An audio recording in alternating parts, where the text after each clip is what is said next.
Going on in 30 seconds. Thanks for bearing with us, Quaker fans. 25 seconds now. 20 seconds. 15. 10. 5, 4, 3, 2, 1. Blast off.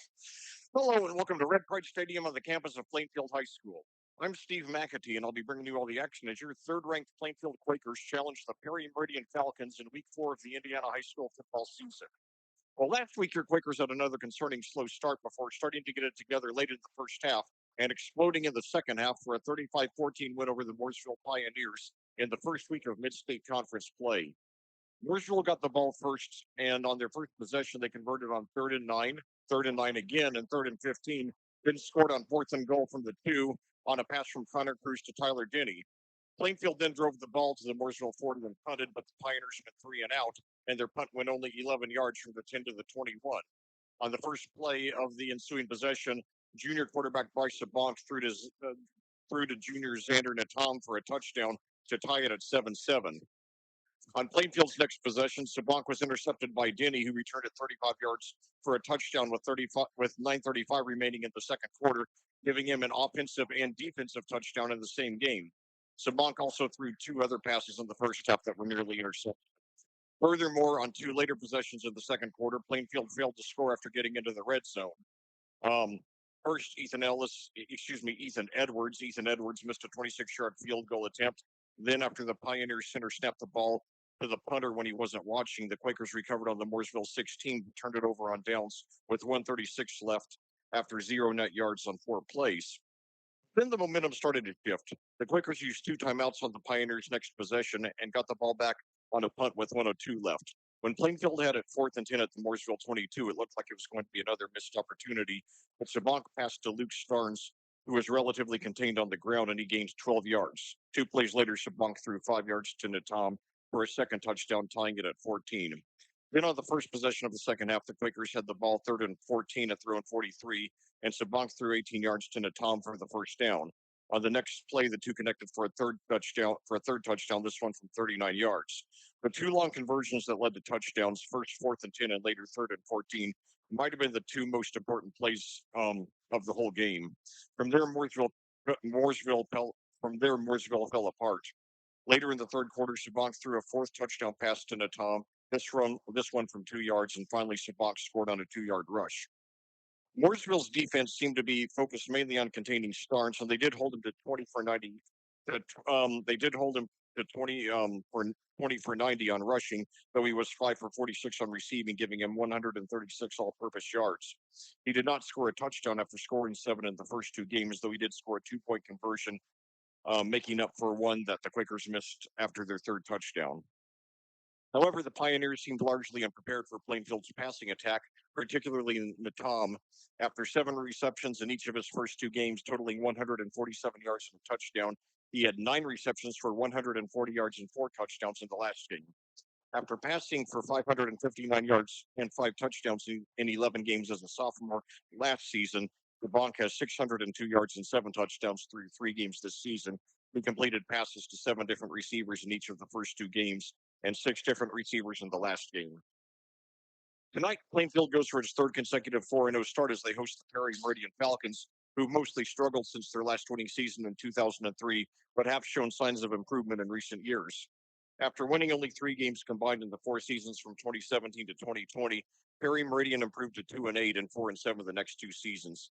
In 2003, they dropped it back to 2-8, but lost 5 games by 7 points or less. Then last year, they improved to 5-6, their first 5-win season in 9 years. The Falcons were hit with an obstacle during the offseason when head coach Brett Cooper unexpectedly resigned after 5 years, but they're off to a promising 2-1 start under new head coach Kevin Miller. In their opener, they lost 48-6 to Franklin, but that was followed by 2 wins, 41-0 over Southport and 15-7 last week over Franklin in the Mid-State Conference opener for both teams. And now we are ready to kick off here. Sorry I didn't get a chance to do the full pregame. We did have some technical difficulties. They seem to be under control now. Hopefully, they will remain so for the remainder of the game. Thanks for bearing with us, and hopefully, we'll get an exciting game to make up for it. So now the Quakers start off, kick deep. It's taken at about the 5, but up to the 10, 15, 20, got a hole, 25. Oh no, 40, 45. He's one man to beat, 45, and he's brought down around the 41. So a big return to start the game for the Falcons. They'll take all the momentum they can get. They are 0-7 against us. Um, they've only had one game that was decided by one possession. That was 2 years ago when we beat them 21-20, hanging on after a missed field goal attempt on their last possession, and they're marking it down at the 40. So Plainfield's had a few very long returns on both kickoffs and punts this year, including a 75-yard punt return for a touchdown by Ty White a couple of weeks ago against Harrison. Now, when one gets done to us, so the Falcons starting off, 2 receivers to the right, 1 to the left, quarterback in shotgun, 1 running back, 11:51 to go, game 4 of 9 in the season. Handoff there, and we're right on top of him, and we bring him down for a loss. That was Kristen Ling. He is the leading receiver, the leading rusher, excuse me, for Perry Meridian, and they mark him down for -2. Ling wears number 1.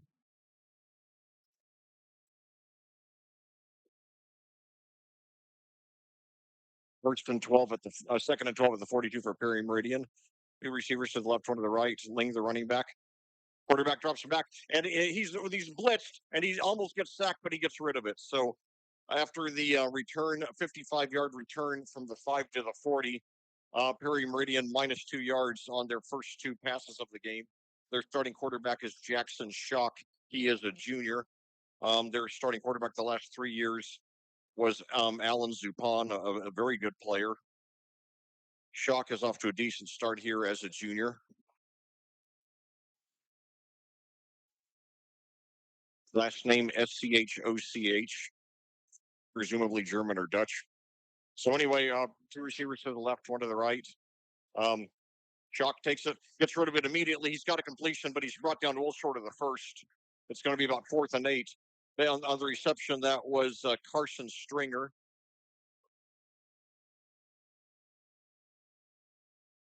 It'll be about 4th and 8. However, the Falcons likely in 4-down territory. Well, they could punt it, try to pin them deep. Yeah, they are going for it, however.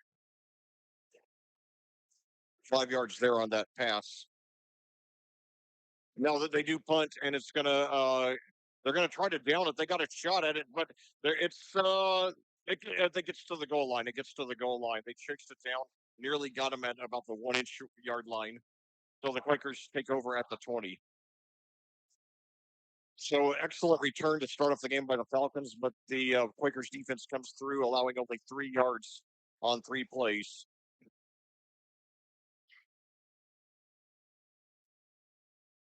So now with 10:30 to go in the game, still a lot of daylight, 83 degrees your temperature here in Plainfield. Believe it or not, this is the hottest game of the year so far. We had temperatures in the 70s for the first 3 games. So now, starting off for the Quakers, Luke Starnes, the running back, Bryce Sabank in shotgun, 3 receivers out to the right. Let's go, boys. Now Xander Natom starts to shift left, then goes back. Starnes gets it, takes it up for about 5. Starnes had his statistically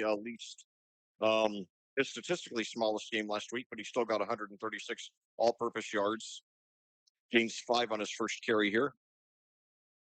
Mooresville seemed to have a plan for him, but nobody else. So now Natom lines up out to the left, 2 other receivers to the right. Starnes in there at running back, Sabank in shotgun.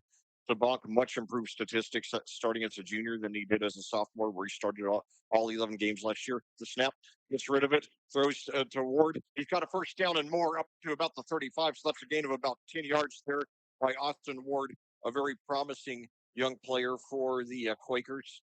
He is a sophomore. Had a big touchdown for us back in the Terre Haute South game 3 weeks ago. The other for 10 there.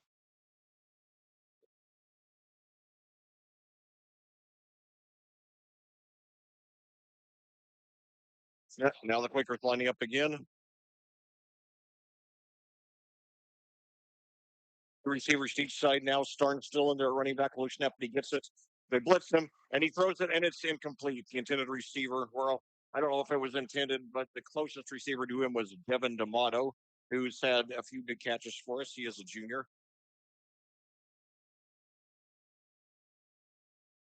Bringing up second and 10, second and 10 for the Quakers. So Ward and Natom now line up to the right. Mason Beers, a senior, Nate Mason Beers to the right. Natom and Ward to the left. Now two running backs in there. Starnes gets this one, and he's got up. He gets 3 or 4 on his second carry of the game. 9:14 to go. No score here in Game 4 of the season. Quakers 3-0. Falcons 2-1. The eighth meeting between these two teams. They give Starnes credit for 4. He's 2 for 9 so far.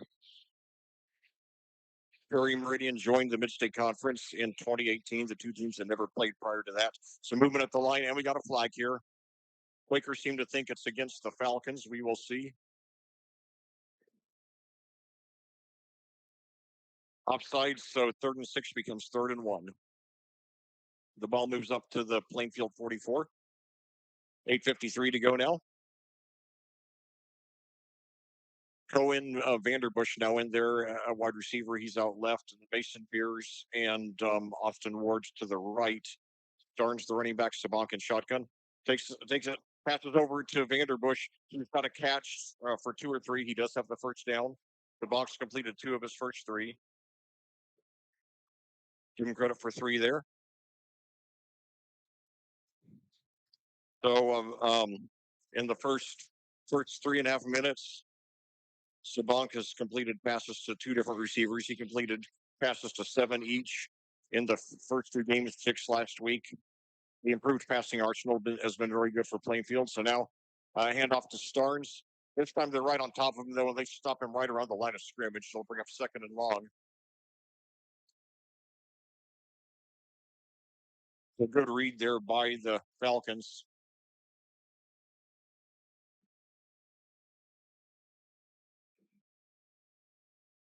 So they stop him for no gain.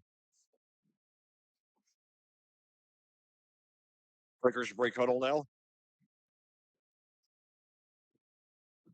The receivers to each side now. Drops back. Throws up the middle. It's caught by Vanderbush. He's got the first down. Breaks back inside the 30, 25, 20. One man to beat. And he's down at about the 13. So that's a pickup of about 39 yards there by Cohen Vanderbush. All right. That's the kind of play we need. Quakers get into the red zone for the first time. 38 yards there. So 3 for 4 and 42 yards there for Sabank to start off the first series of the game. 4.5 minutes into this game.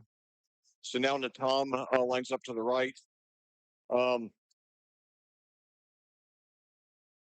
McGill now in there at running back along with Starnes. And now Starnes goes right, fakes the handoff. No, McGill gets it, and he gets up he pushes his way up for about 4 yards. So McGill looking pretty good, showing a lot of toughness on his first carry of the game. Gets the ball up to about the 10. Well, like the 11, they can credit for 3. So yeah, Plainfield has been using 2 running backs on more and more plays this year. Still, Starnes getting a vast majority of the carries. A vast majority of the carries. I'd like to see McGill get more opportunities to see what he does. But anyway, so now 2 receivers to the right, 2 running backs. Now hands off to Natom on a trick play, but Perry Meridian reads it and they bring him down for a big loss. That's going to be a loss of about 9 yards there for Natom. I believe that's Natom's first rush of the year. -8 there. So now Vanderbush to the left, Natom, and 2 others to the right. Starnes in there at running back. Sabank in shotgun. Takes a snap, drops back, looks into the end zone, and it's not there inside the 5. I think he's got the first down. It's going to be close. That was Natom there. um, getting 15 yards to make up for the 8 that he lost on that rush. The Bucs completed 4 of his first 5 now for 67 yards. The Tom 4 touchdowns last week. They're still saying he's a yard short. The Tom the third Quaker to catch a pass tonight. So 4th and 1 now at the 4. Huge play for the Perry Meridian defense. So now um, one receiver to the right, 3 to the left. Starnes the running back. Sabank in shotgun. Takes snap. Hands off to Starnes. He plows his way forward. And he gets it in for the touchdown. No, I think they said that he didn't break the plane. It looks like they got him down about 6 inches shy. Nevertheless, another 3 yards for Starnes. His 4th carry on this first possession. I have him for 12 yards. It'll bring up 1st and goal at the 1. So I don't mind, taking a little more time off the clock as long as we score. So now Natom, Beard, and Ward line up to the right. Starnes in there at running back. Sabank, the snap, hands up to Starnes again. He plows. Did he get it? It's going to be close. Still waiting for the signal. Wow, they stopped him. So yeah, give Perry Meridian credit. I mean, they're hanging tough here. They've held Starnes to 5 for 12 here on the first possession. Of course, the question is, is it going to be like Mooresville where they have a plan to stop Starnes, but no one else? We shall see. So now we got 2 receivers out to the right. Now 2 running backs in there again. Sabank takes it, and gives it to Starnes again, and I believe yes, he did. So Luke Starnes, his 6th carry of the game, third consecutive play on which he got the ball. This time he does plow it in 1 yard for the touchdown. Really about 1 inch for the touchdown, but nevertheless, that's his 8th of the season. He had 3 against Terre Haute South, 4 against Harrison, none last week, although he did get a 2-point conversion. Now with 4:29 to go in the first quarter, um, he gets this touchdown here, and Edwards on the extra point is up and good. So 4:29 to go here in the first quarter. At Plainfield, your score: Plainfield 7, Perry Meridian 0. You're listening to Quakers Football on AudioSportsOnline.com. Well, I'll tell you, this has been it's been a very exciting start to the season. 3, satisfying wins, a lot of good moments, a lot more good than bad in all of the games. Um, but there were also a lot of rough edges in all 3 games. And I said last week, I hope that tonight we bring it for all 48 minutes. So far, other than Perry Meridian getting that 55-yard pickoff return to start the game, we've brought it for the first 7.5 minutes of this game. So very, very promising start.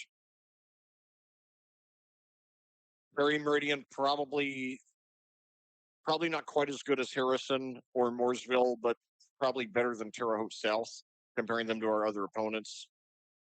Although I will say Terre Haute South, they've come back with 2 very big wins since we beat them on opening night 3 weeks ago.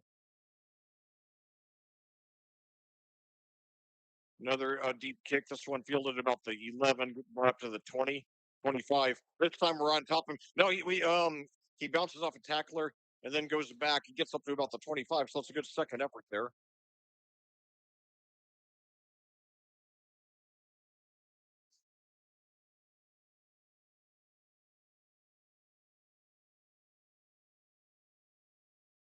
First and 10 at the 25 for the Falcons as they start their second possession. 4:21 to go here in the second quarter. This late summer evening. Um, got a huge crowd here today because of the abbreviated pregame segment. There's a lot of stuff I have not said yet. I will try to fit it in later in the broadcast. So 2 receivers to the left now, 1 to the right. Jackson Shock is the quarterback for the Falcons. Takes it, drops it back. Got time. Now rolls right, and he gets rid of it. 1 for 3 for Shock to start off the game. When Perry Meridian first joined the Mid-State Conference in 2018, they were consistently the worst team in the league for about the first 4 years, then started to slowly improve under head coach Brett Cooper, who was the head coach from 2020 to 2024, unexpectedly resigned in the offseason, even though he clearly had the program on the right track. With 5 wins last season, they're winning a season in 9 years. So now 2 receivers to the right, one to the left. Ling gets the ball this time. He's got a little bit of a hole, gets up forward. They stop him after about 2 yards.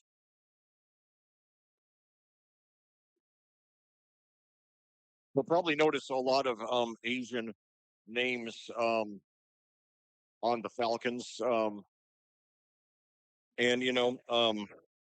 that Perry Meridian is located in south central Indianapolis, a very heavily Asian part of the city. And, you know, there have not been a lot of prominent Asians in football. It's great to see, the sport, expanding and, reaching more and more different groups of people. I hope that continues. And now a pass up the middle to Colton Barker. And now, yeah, I think it was. I try to always call it both ways. It looked to me like there was some contact that interfered with the reception there.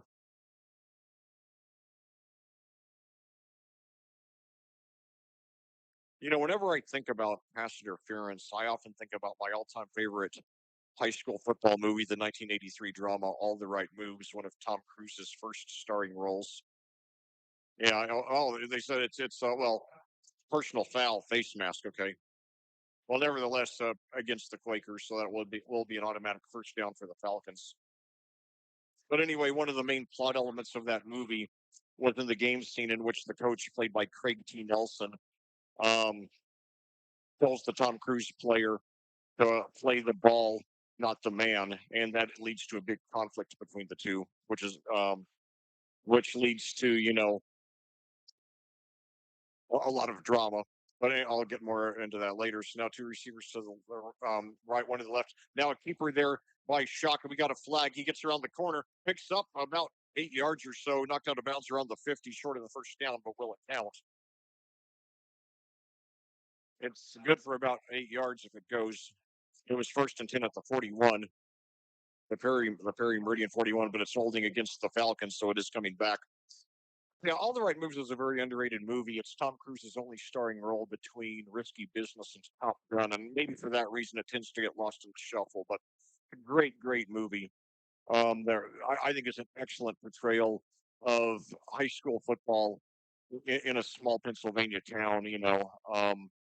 A blue collar town that was going through an economic struggle there in the early '80s. And I do wish they had toned down some of the content. It is R. This was a year before they created the PG-13 rating. I wish the content. Yeah, I wish the content were a little milder. There's like a few things in there that don't need to be in there, but great story, great performances, and I think really a must see for any high school football fan. So now first and 20 for the Falcons at their own 31, trailing 7-0, 3:26 to go in the first quarter. Shock takes the snap, and now we got another. I think that's going to be pass interference again. Barker was the intended receiver, so that'll be another first down for the Falcons. So they've got 2 free first downs on this drive. Coming into tonight, I did not get a chance to do the statistics before this game, but Shock coming into tonight, 3 games, 48 of 81 passes, 59.3%, 639 yards, 5 touchdowns, 4 interceptions. So solid statistics. His leading receiver is a senior Colton Barker with 16 receptions for 222 yards and 2 touchdowns. So now Barker out to the right, 2 other receivers to the left. Um, shock and shotgun. Boy, that's hard to say. Drops back, got time, throws deep into a crowd. I think we got the interception. Yes, we do. Yes, we do. That's our second interception. That's Callahan there. So the fifth interception of the game, fifth interception of the season by Shock. Second by the Quakers. Um, Ty White had one earlier. to go with his 5 last year as a freshman. Now the Quakers take over with a chance to really take firm control of this game. So end up not being harmed by those two automatic first downs that we gave the Falcons. That was not an advisable pass. He threw it into good coverage. So now 3 receivers to the right, 1 to the left. Starts the running back. Nesabonk screen pass. It is complete. He's got it up to the 36 or so, where he's brought down. That was Natom there with his second reception of the game.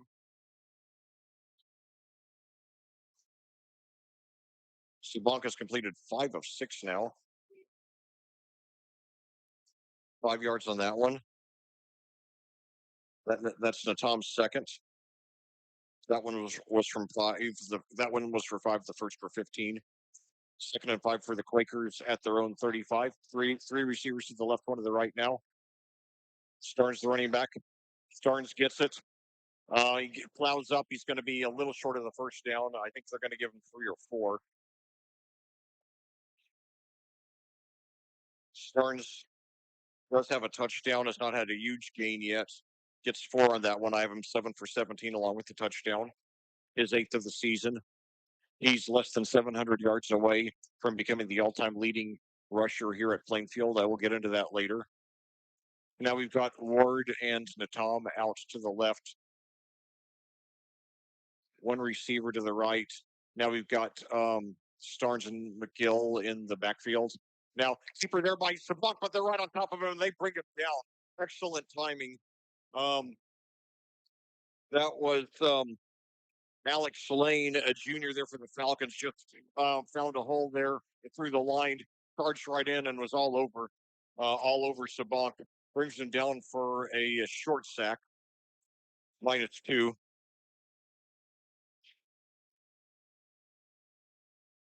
Now the Quakers look like they will punt. So it looks like Perry Meridian will escape that that interception without harm. And now we got a flag there, and it's nearly blocked. It's fielded there at about the 32, brought up for about just 3 or 4 yards.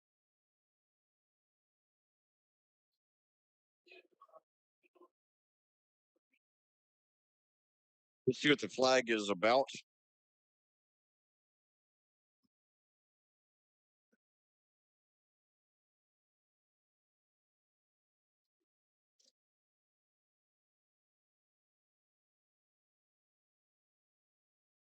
Tucker Mitchell is Plainfield's punter so far this season.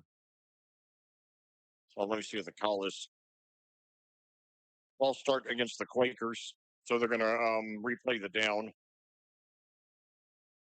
Tucker Mitchell's averaged 32.3 yards a punt coming into this game with a long of 40.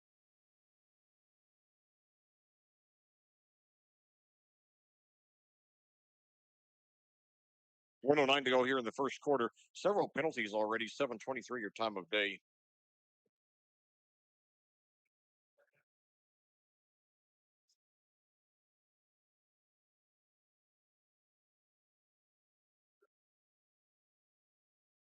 Looks like the Quakers still will punt. Okay, I think they're saying they have offsetting penalties, which they had the officials mic'd in all high school games. So now the punt is up again. This time taking around the 33 fair catch. So Perry Meridian will start its third drive. First drive produced a punt, second an interception. Now trying to get the first score of the game. 1:03 to go here in the first quarter, game 4. The Falcons 2-1 and on a 2-game winning streak. Despite the head coaching change during the offseason, new head coach Kevin Miller has the team ready. They recovered from 48-6 loss to Franklin Central in the opener to get 2 very solid wins in a row. 2 weeks ago, 41-0 over Southport. Last week, 15-7 over Franklin.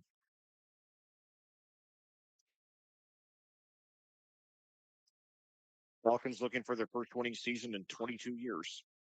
2 receivers to the left, 1 to the right. And now throw deep down the right side. It's nearly intercepted, but it's caught on a chip, and that was Barker who gets about 26 yards there. Colton Barker, the team's leading receiver on the season, gets his first reception of the game. Play covers 26 yards. So good job by Shock to shake off that interception.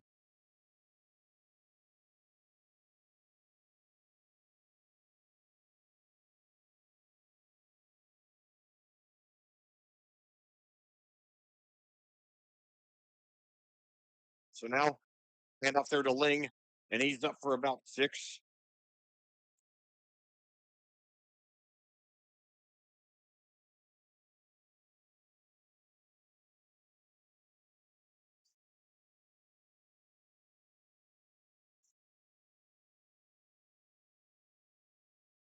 6 there by Ling.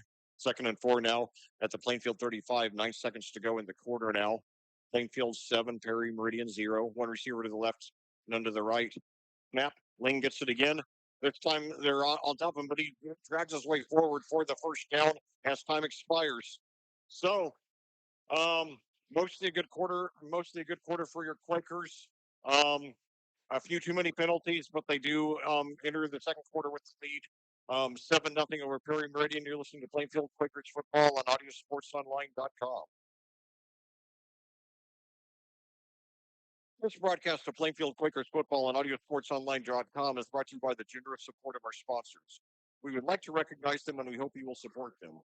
They are Frigid Frog, New Wave Solutions, Ganell Financial, Crone Family Construction, Adrenaline Fundraising, Crest Point Real Estate Coach P. Chris Pearson, Sellers Jones and the Stewart Home Group, Remax Centerstone Julia Berberich, Flora Brothers Painting, I-70 Record Service and Garage, Units Moving and Portable Storage, Haynes Roofing and Remodeling LLC, Headquarters Barbershop, Edward Jones, Chris Houskins, Ellison Associates, BGW, and Legacy BGW Construction and Legacy Motorsports.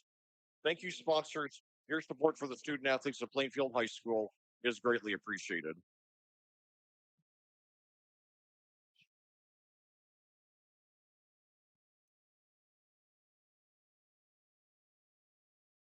We're back here at Plainfield. We're about to start the second quarter with your Plainfield Quakers leading 7-0 over the Perry Meridian Falcons. The Falcons have the ball 1st and 10 at the Plainfield 31. Their third drive of the game, by far their most productive. 2 receivers to the left, 1 to the right. Kristen Ling, the running back. Jackson Shock is the quarterback. Fix that. No, he gives it to Ling, and he's got a wide open space. And he gets inside the 15 up to about the 10. So Tristan Ling, suddenly an offensive explosion. He's carried the ball the last 3 plays for a 6-4 and now about 20 yards. They give him credit for 20. Ling is a senior, hoping to, get a college scholarship. So now 2 receivers to the left, 1 to the right. Now 2 running backs in there. No, I'm sorry, only 1. Ling still the running back. Gets it again. Why not? And this time he gets a few yards after contact, gets up to about the 6. So that's the 4th consecutive play on which Ling has gotten it.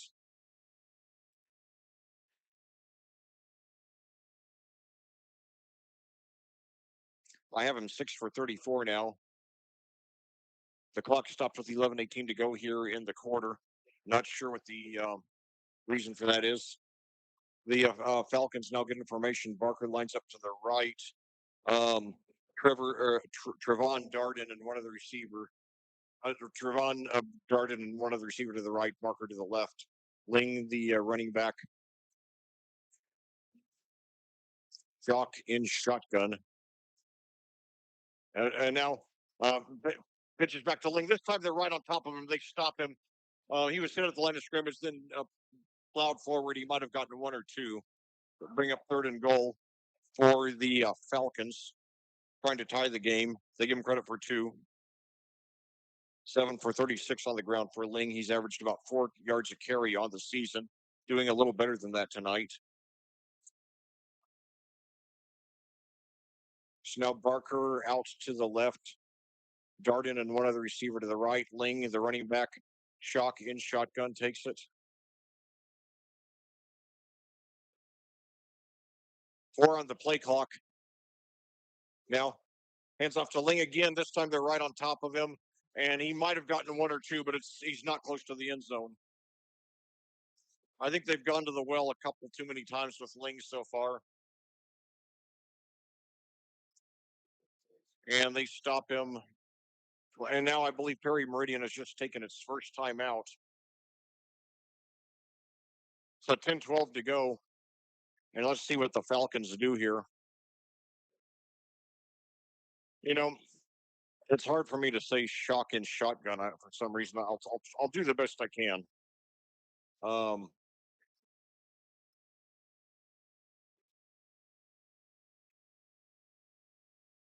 but you know what it reminds this isn't a direct parallel, but this reminds me of back in 2013, early in my commentary career, my second season, Mooresville had a quarterback named Cody Cannon. So all night I kept on saying Cannon in shotgun, and that's the only reason I remember Cody Cannon. Um, you know, um, that's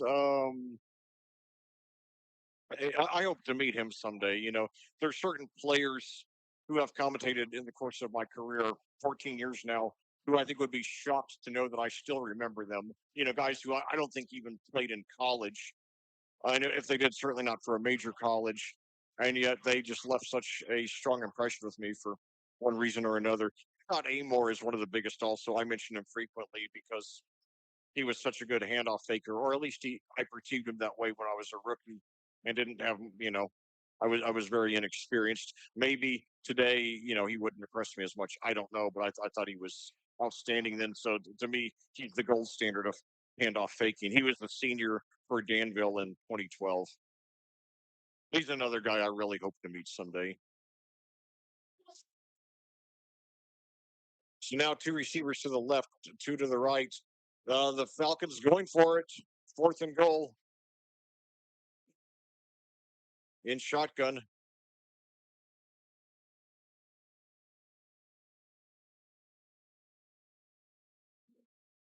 Or are they trying to draw the Quakers off sides? We shall see. So now the official blows the whistle. And now handoff there. No, fakes the handoff. Rolls right, throws into the end zone, and it's no good of off the fingertips of Carson Stringer. So the Quakers take over at the 4.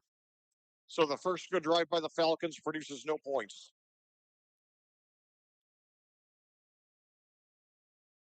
So now we'll see what the Quakers do here.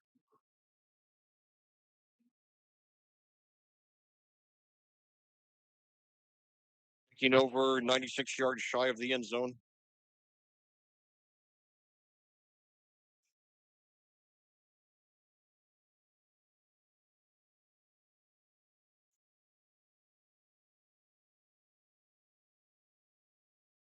Lakers two receivers to the left, to the right, one to the left. Now the handoff there to Starnes, and he gets up for about 7 to get the Quakers out of the danger zone. That's his longest gain of the evening. Give him 8 there, so 8 for 25 and a touchdown for Starnes. He was held to 20 for 90 last week, and you know how good he is when that's considered holding someone. And now this time Starnes gets it again, and he could go a long ways past the 30 up to about the 34. The Starnes with by far his longest gain of the evening. Give him about 22 on that one.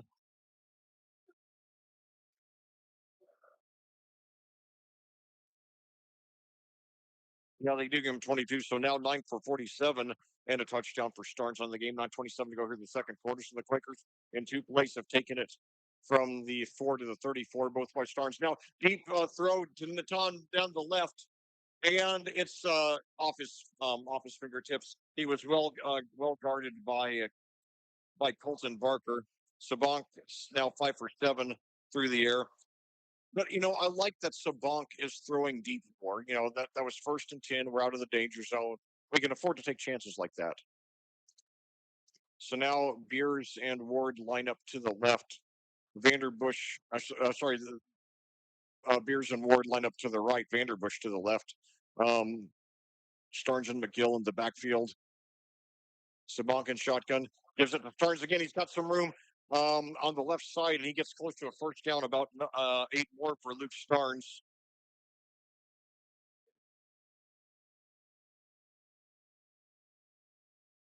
got him down around the 42. So another 8 for Starnes, bringing up 3rd and 2. 10 for 55. A very solid 5.5 a carry for Starnes in this game. 38 of those 55 coming on this drive. 2 receivers to each side now. Starnes, the running back. Sabank takes it. Screen pass to Vanderbush.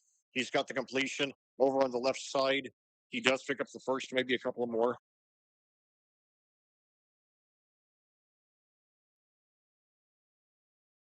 So let's see where they mark him. Could be about 4. Give him 5. Vanderbush's 3rd reception of the game. He has 4 yards. Cohen, only a sophomore, likely to join his older brothers Caden and Kale in Division One football. 2 receivers again to each side. Starnes, the running back. Sabank takes the snap, takes the pass. Now it rolls left, throws deep to Natom.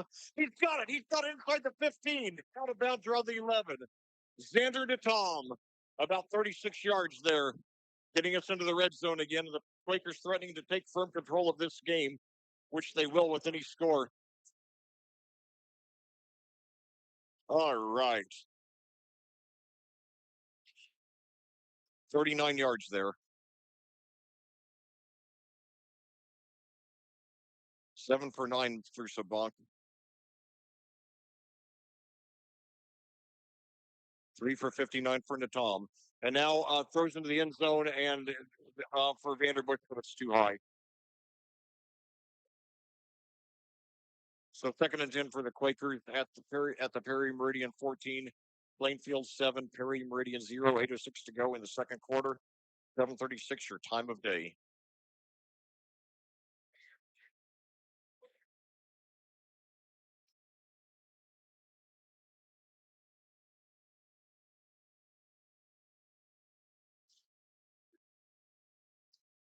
So now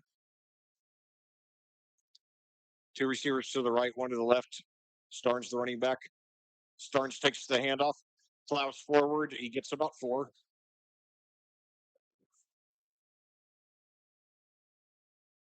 It'll be interesting following Luke Starnes week to week as he closes in on the all-time school rushing record, which he's likely to get provided he stays healthy. They give him credit for 4 there, making him 11 for 59, 3rd and 6 for the Quakers at the 10.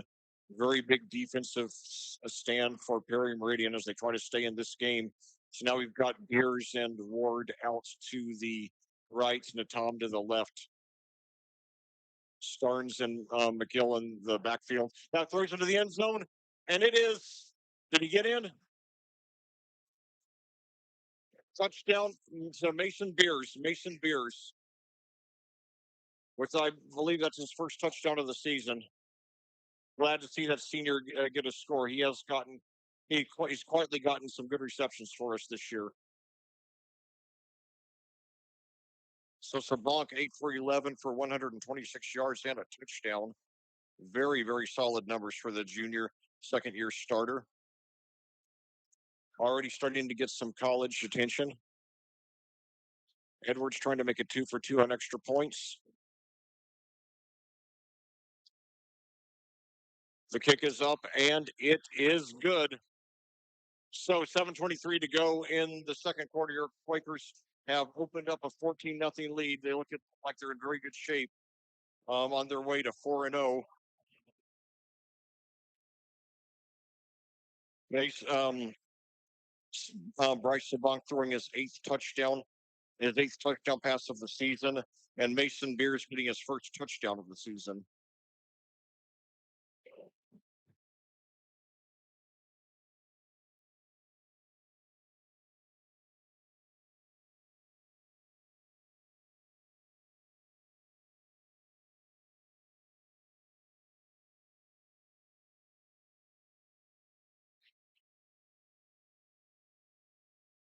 Well, this is definitely the best the Quakers have played through the first quarter and a half all season.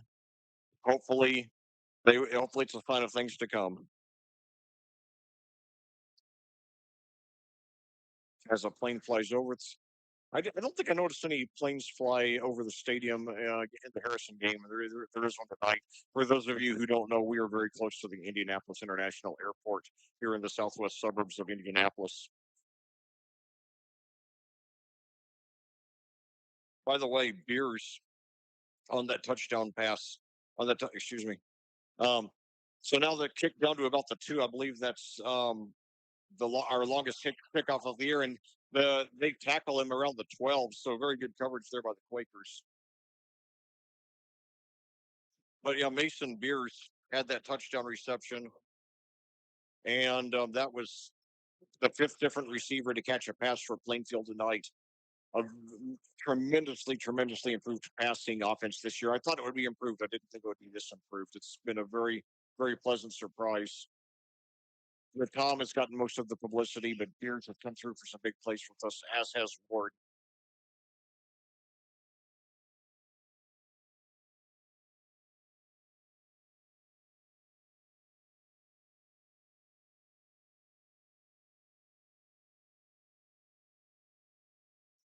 So now it's Barker. He on the first play of the possession gets about five. Meridian, obviously feeling a lot of urgency right now. They got down to the four on their last possession and did not convert. Turned it over on downs. And Plainfield on the ensuing possession took it 96 yards for the touchdown. So it could have been 7-7. It's 14-0. I've used lessons over the years about Plainfield leaving points on the field. Well, tonight our opponent left points on the field. So glad I can use the lesson about an appointment instead of and now the incomplete throwing up the middle um, near both Barker and Joe Egan.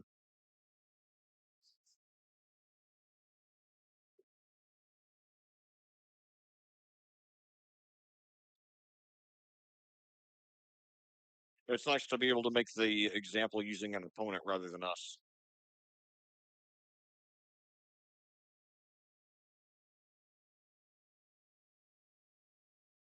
So now a very critical 3rd and 4 for the Falcons, nearly halfway through this quarter,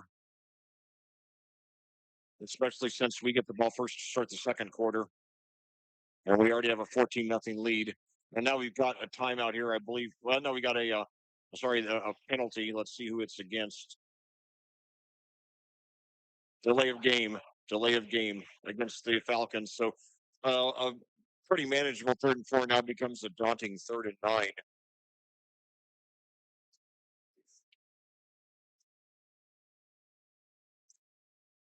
Well, yeah, that'd be great if we could make this a non-tense game tonight.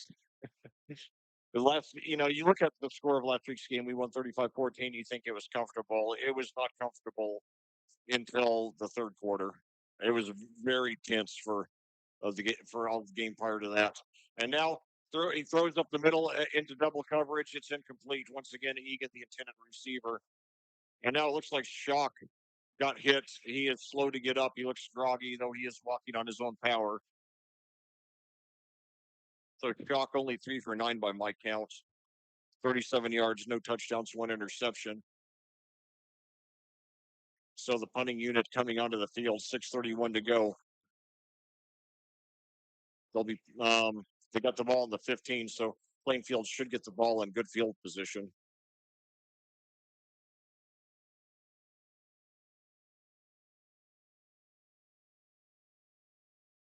Shock is their punter. He averages 34.1 on the seat, 34.1 per punt. Ty White's takes he's in position to take it, but he's going to let it roll into Quaker territory where it's going to be down there at 48. Still, the Quakers getting the ball in very good field position with 6:20 to go. Great to be here tonight, as always in Plainfield. We've got a huge crowd here, one of the biggest I've ever seen. One of the earliest arriving too. I got here about 20 to 6, and there were already dozens of people tailgating. I had to park way down the. I parked far further away than I normally do too. So it's great to see how many people are out to support this team. All the enthusiasm. And good to see more Perry Meridian fans showing up. They got about 150 fans across the field. Made the trip from South Central Indianapolis. They waited a long time to have a winning team. But now, first play, the next drive through, he's to Ty White, and he just looks like he wasn't ready for it. He did not stick his arm. It was right in front of him. He did not stick his arms out. Ty White with an interception and a 75-yard punt return for a touchdown this year. 5 interceptions last year as a freshman. I think he's going to be a big BCS prospect in a couple of years. But again, and this is a game also where you can afford to take more chances. 8 for 12 through the air for Sabank. Thrown deep 3 times. One was caught for 39 yards by and now handoff to Starnes. He's up for about 8 yards down the left, which would bring up third and short, but there is a flag, so let's see what that's all about.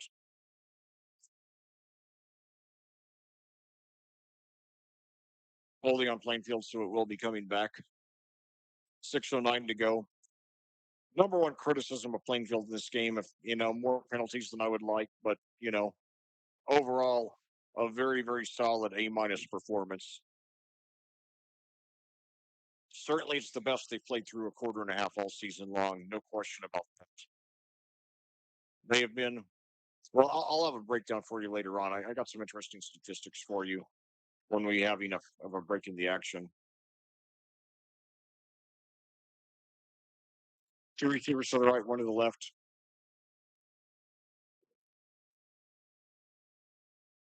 And now it's Starnes. He's up. This time they're ready for him. He only gained. Well, they might have run him down, right at the line of scrimmage, if not a short loss.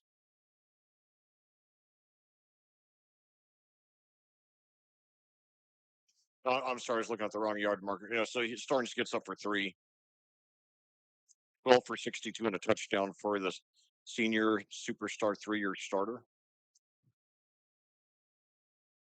3 receivers now to the left, one to the right. Starnes the running back, 3rd and 17 at the 41.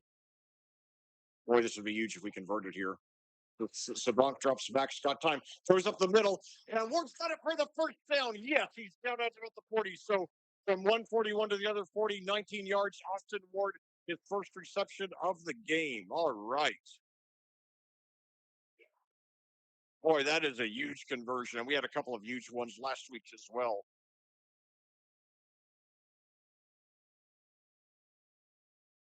2 receptions, 29 yards for Austin Ward, the very promising young sophomore. 1st and 10 now for the Quakers at the Perry Meridian 40. 3 receivers to the left, one to the right. Now Ward goes left to right, takes the handoff, and now Sabank takes it himself. He's got room, and he gets up for about 8 yards, bringing up 2nd and short.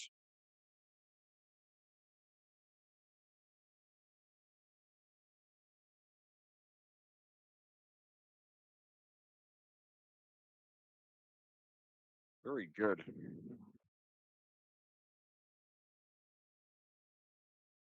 2nd and 2 now at the 32 for the Quakers.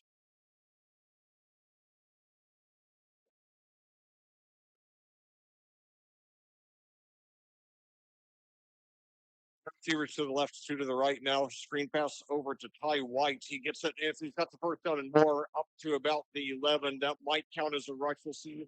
He threw it. I couldn't tell if it was slightly forward, slightly backwards, or right, sideways. For now, I'm going to, score it as a reception.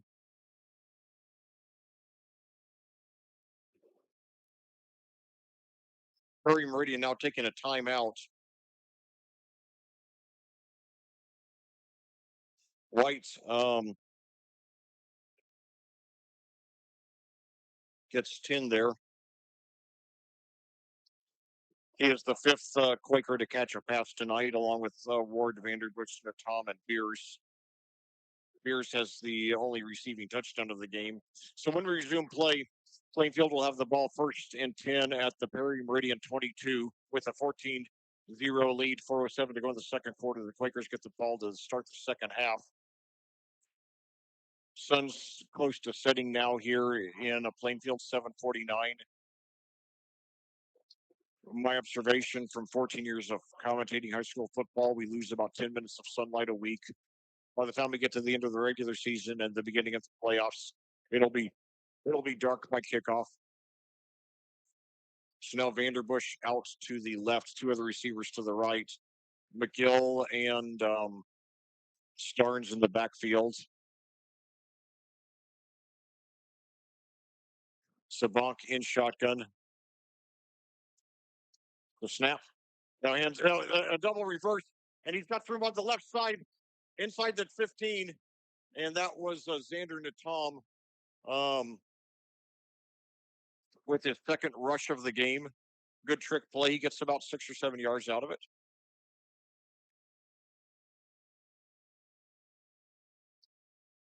See where they mark it. So nice double reverse there. Sabank um, gave it to Starnes running right, who gave it to Natom running left. They really give him credit for four, but still, a good play.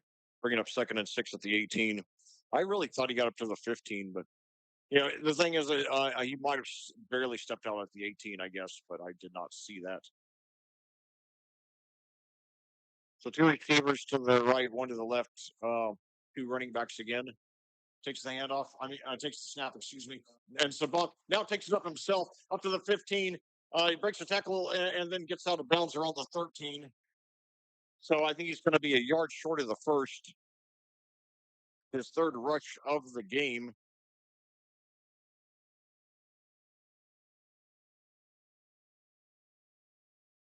Give him credit for 5, so that'll bring up 3rd and 1 there. 3rd and 1 at the 13 for the Quakers, 3:50. That's fine with me if we take a couple of more minutes off the clock as long as we score. So now Beers and Tom lining up to the right. I believe that's Vanderbush to the left, and two running backs. Now the handoff to Starnes, breaks a tackle at the line of scrimmage, slides his way up. I think he did get the first and maybe one more.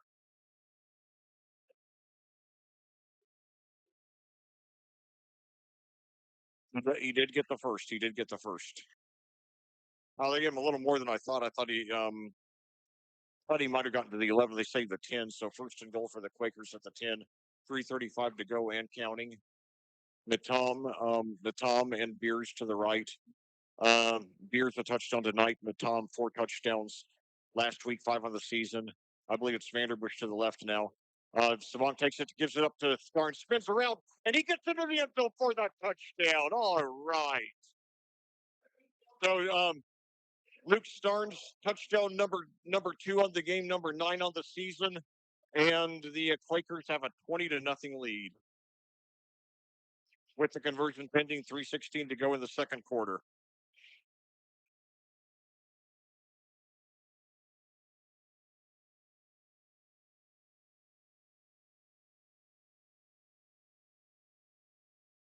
After only getting 90 yards rushing last week, Starnes very likely to get 100 yards tonight for the third time in 4 games to start the season.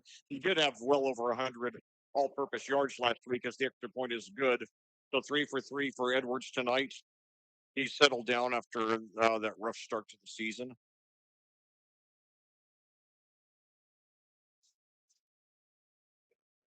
And thank you to whoever just turned on the light here in the press box.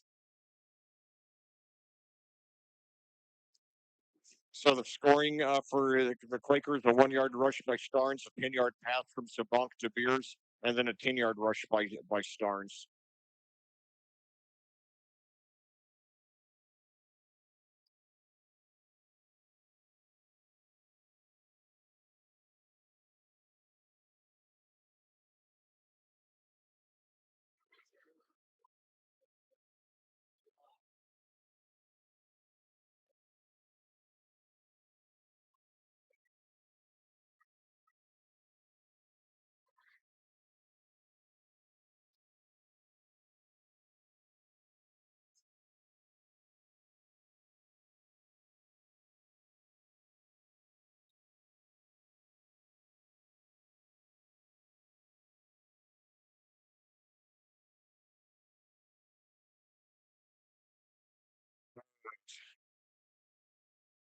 So now Edwards on the kickoff.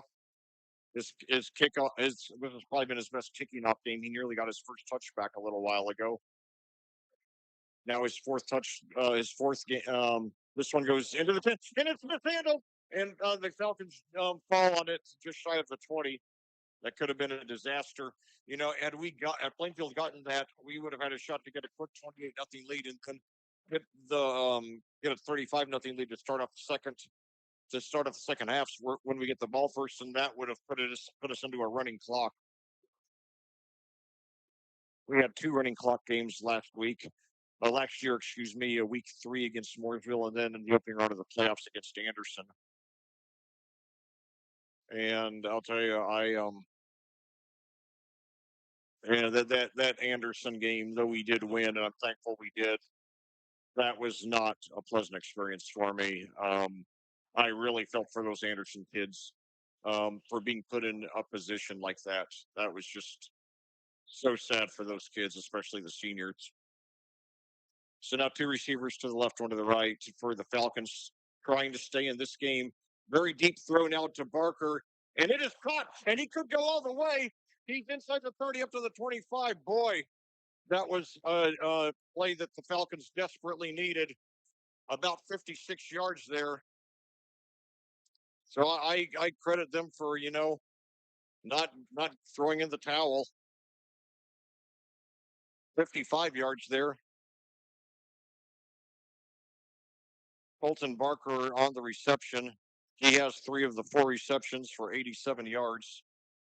Jackson Shock has 4 completions out of 10 passes for 92 yards. 3 for 87 for Barker, 1 for 5 for Carson Stringer. So now the next play, and now he throws into the end zone again for Barker, this time in double coverage, but we got a flag. I didn't think that was pass interference, but let's see how the officials score it. It is pass interference. Didn't look like it to me. I'd like to see a replay of that. I thought if there was any contact, it was incidental. So much needed 15 free yards for the Falcons as they try to stay alive here, down 21-0 late in the first half with Plainfield getting the ball first to start the second half. So it's a half the distance to the goal, bringing up 1st and 10 at the 13. 2:39 to go in the half. 2 receivers to the left, 1 to the right. Now under pressure, and Shock looks. I think he's going to just get rid of it. No, he runs out of bounds. Right around the line of scrimmage, maybe for a slight loss. Let's see where they mark him. 2:31 to go.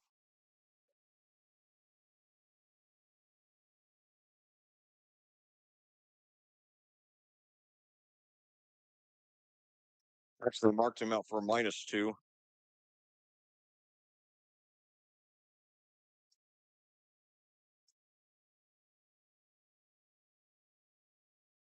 Well, so now Barker lines up to the left, 2 receivers out to the right. Ling, the running back. Snap there and now he throws it into the end zone, but it's going to be way overthrown. Shock completed 4 of 11 passes for 92 yards, 3 of the receptions to Colton Barker for 87.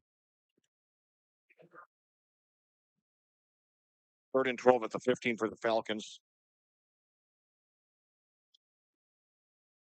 Mooresville had 3 very big 3rd down conversions on their opening drive last week that gave us a scare. Meridian needing a big conversion here to try to stay afloat, down by 21. So now he takes a snap, throws a screen pass. He makes the catch, but he's brought down for a very short gain. That was to Ling, but it's going to be 4th and long. Let's see where they mark him. 2:08 to go and counting.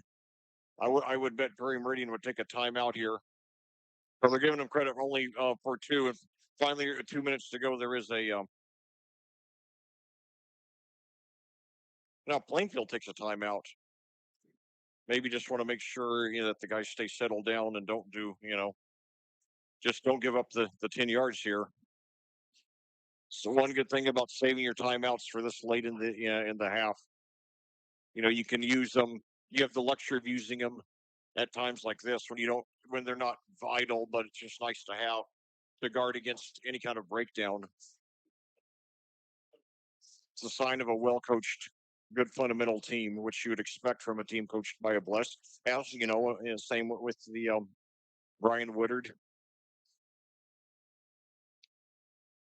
two very very fine coaches that we've been no pun intended, blessed with for the last 20 years. We had Coach Woodard for 17 years, 9 years as an assistant before that. Got his much deserved sectional championship, elusive sectional championship in his farewell season 3 years ago before going on to be an assistant coach at DePaul University, coaching his son Blake, now a senior out there with the Tigers in the lovely community of Greencastle, just about 40 miles down US 40 here. So now 4th and 10 for the Falcons. Takes the snap, throws into the end zone, and he's tripped up. I thought there was. I thought there was more of a case for pass interference there than there was on the last play, than on the last play where it was called. Um, but nevertheless, the Falcons turn it over on downs for the second time.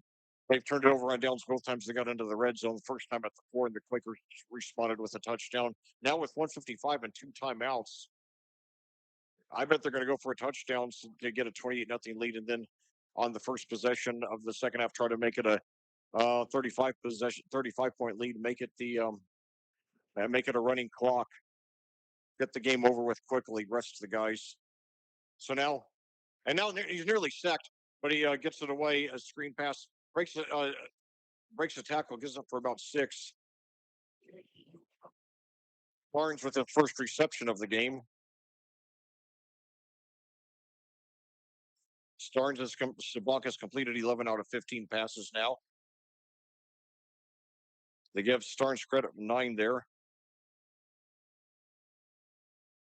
And now the next play, Starnes another short pass. This time he gets first down out of it more, about 15 or 16.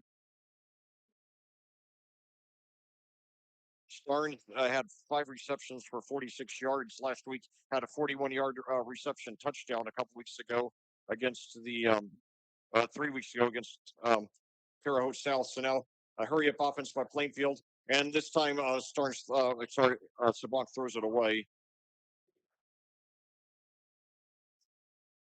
Still, Sabak completed 12 of 17 passes. Now 2nd and 10 at the Plainfield 38, 108 to go. Quakers still with 2 timeouts, a 21-0 lead. They get the ball first to start the second half, going for that running clock.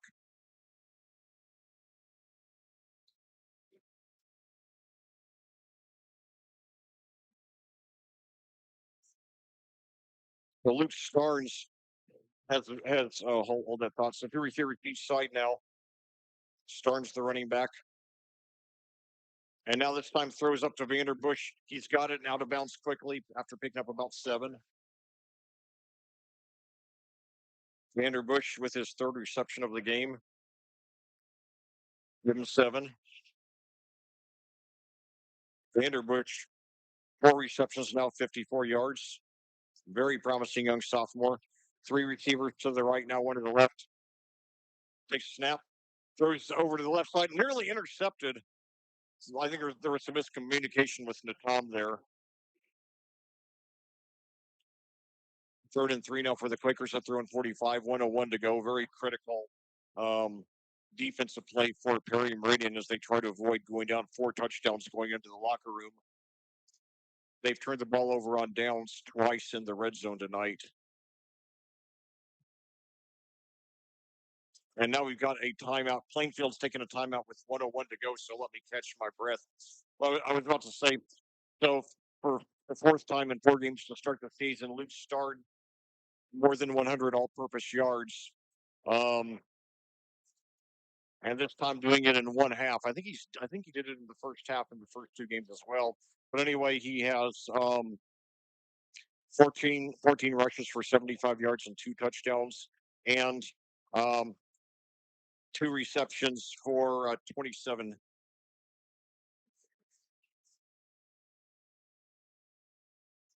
2 receptions for 27 yards. So that's 102 all-purpose yards.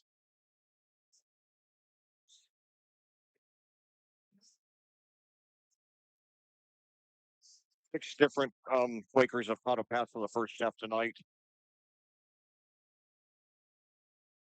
Plainfield's much improved passing offense. The story of the season so far for the Quakers. So now 2 receivers to each side. Starts the running back Savant in shotgun, a 1-1 to go. Big 3rd and 3 for the Quakers now. Nadam and Tom in motion. Now throws to Vanderbush, and it's incomplete. He bobbled it. And I believe Plainfield will punt now. 56.6 seconds to go. I doubt Plainfield would go for a punt in this situation with a 21-0 lead, and take a chance that Meridian would get good field position, a chance to, get back in the game.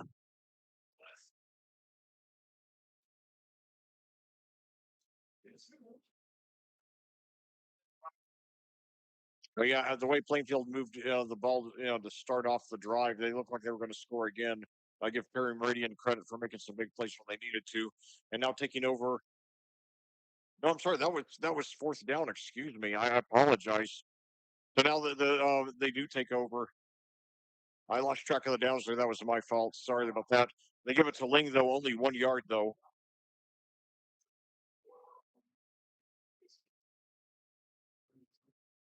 So I'm surprised they're being that conservative. And now on second out, pass, and he makes the catch. He gets up for about 6 or 7, but I don't think he got out of bounds like he was trying to. That was Stringer there. Or are they saying he did get out of bounds? Or or I think the Falcons took a timeout actually.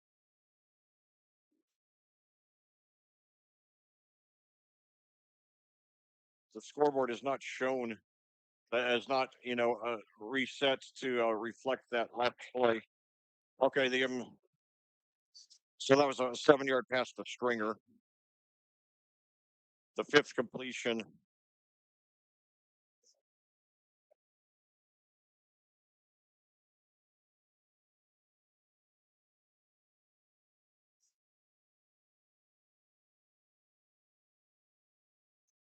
Just a moment here.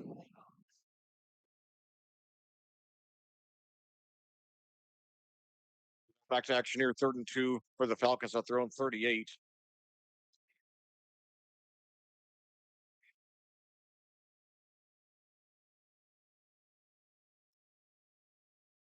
And now it throws over and it's short. It's short, so it's going to bring up 4th and 2. Trevon Darden was the intended receiver. He's had some very good moments this season, but has been shut out tonight so far. I have Shock 6 for 15 through the air.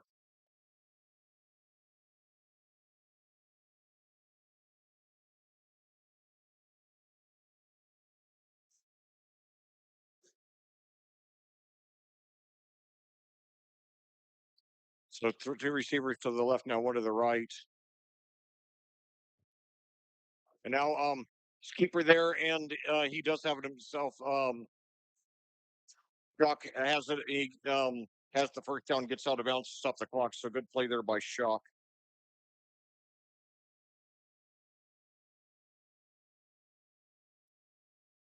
Which I have that as his first strike of the game. That's good for 5. So the Falcons have it 1st and 10 at the Plainfield 33, 25 seconds to go. Still 1 timeout, trying to get their first score.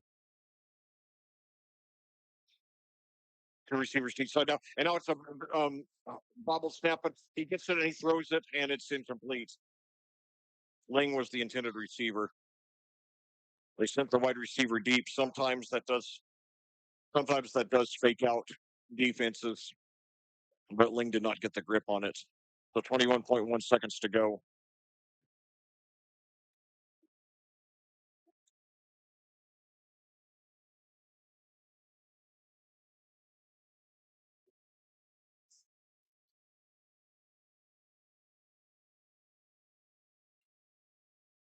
Oh, 2 receivers to the right, 1 to the left.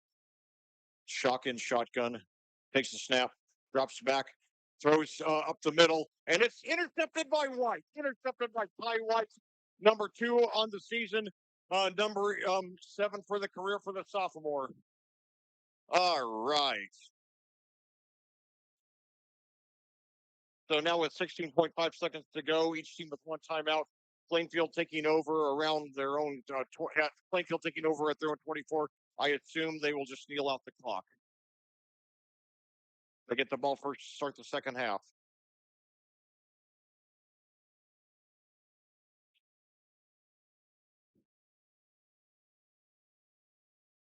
Shock only 6 for 17 through the air by my count. He's really been contained tonight.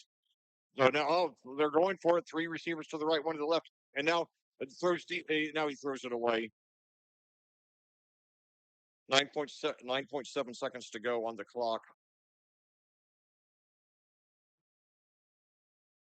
I like the spirit though. They really want that running clock. There are advantages to a running clock. I have mixed feelings about running clocks, but it is nice to get the easy win and just go home early, get your guys some rest. At the same time, it goes the distance. You can get some good minutes for your younger guys. So now, and now they go for they go for another pass intended for Natom, but it's deflected out of bounds by a Perry Meridian defender. 6.7 seconds to go. 8:11 your time of day, so we've been playing well over an hour. Often we're in the locker room by this point.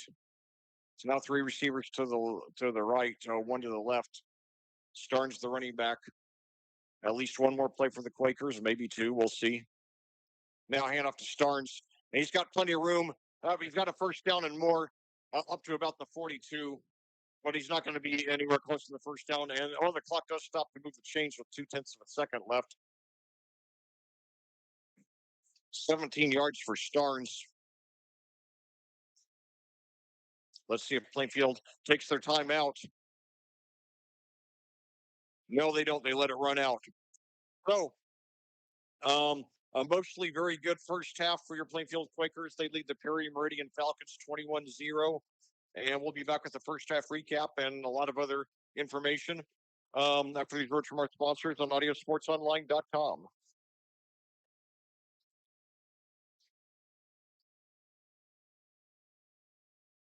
This broadcast of Plainfield Quakers football on audiosportsonline.com is brought to you by the generous support of our sponsors. We would like to recognize them and we hope you will support them.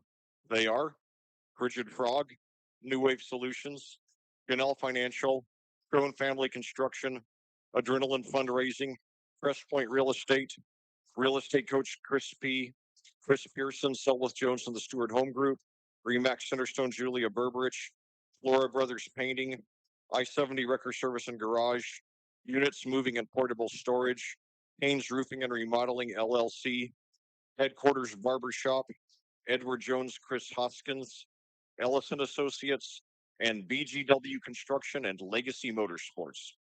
Thank you, sponsors. Your support for the student athletes of Plainfield High School is greatly appreciated. Well, back here at Plainfield, we're at halftime with your Plainfield Quakers leading the Perry Meridian Falcons 21-0 here in game 4 of the season.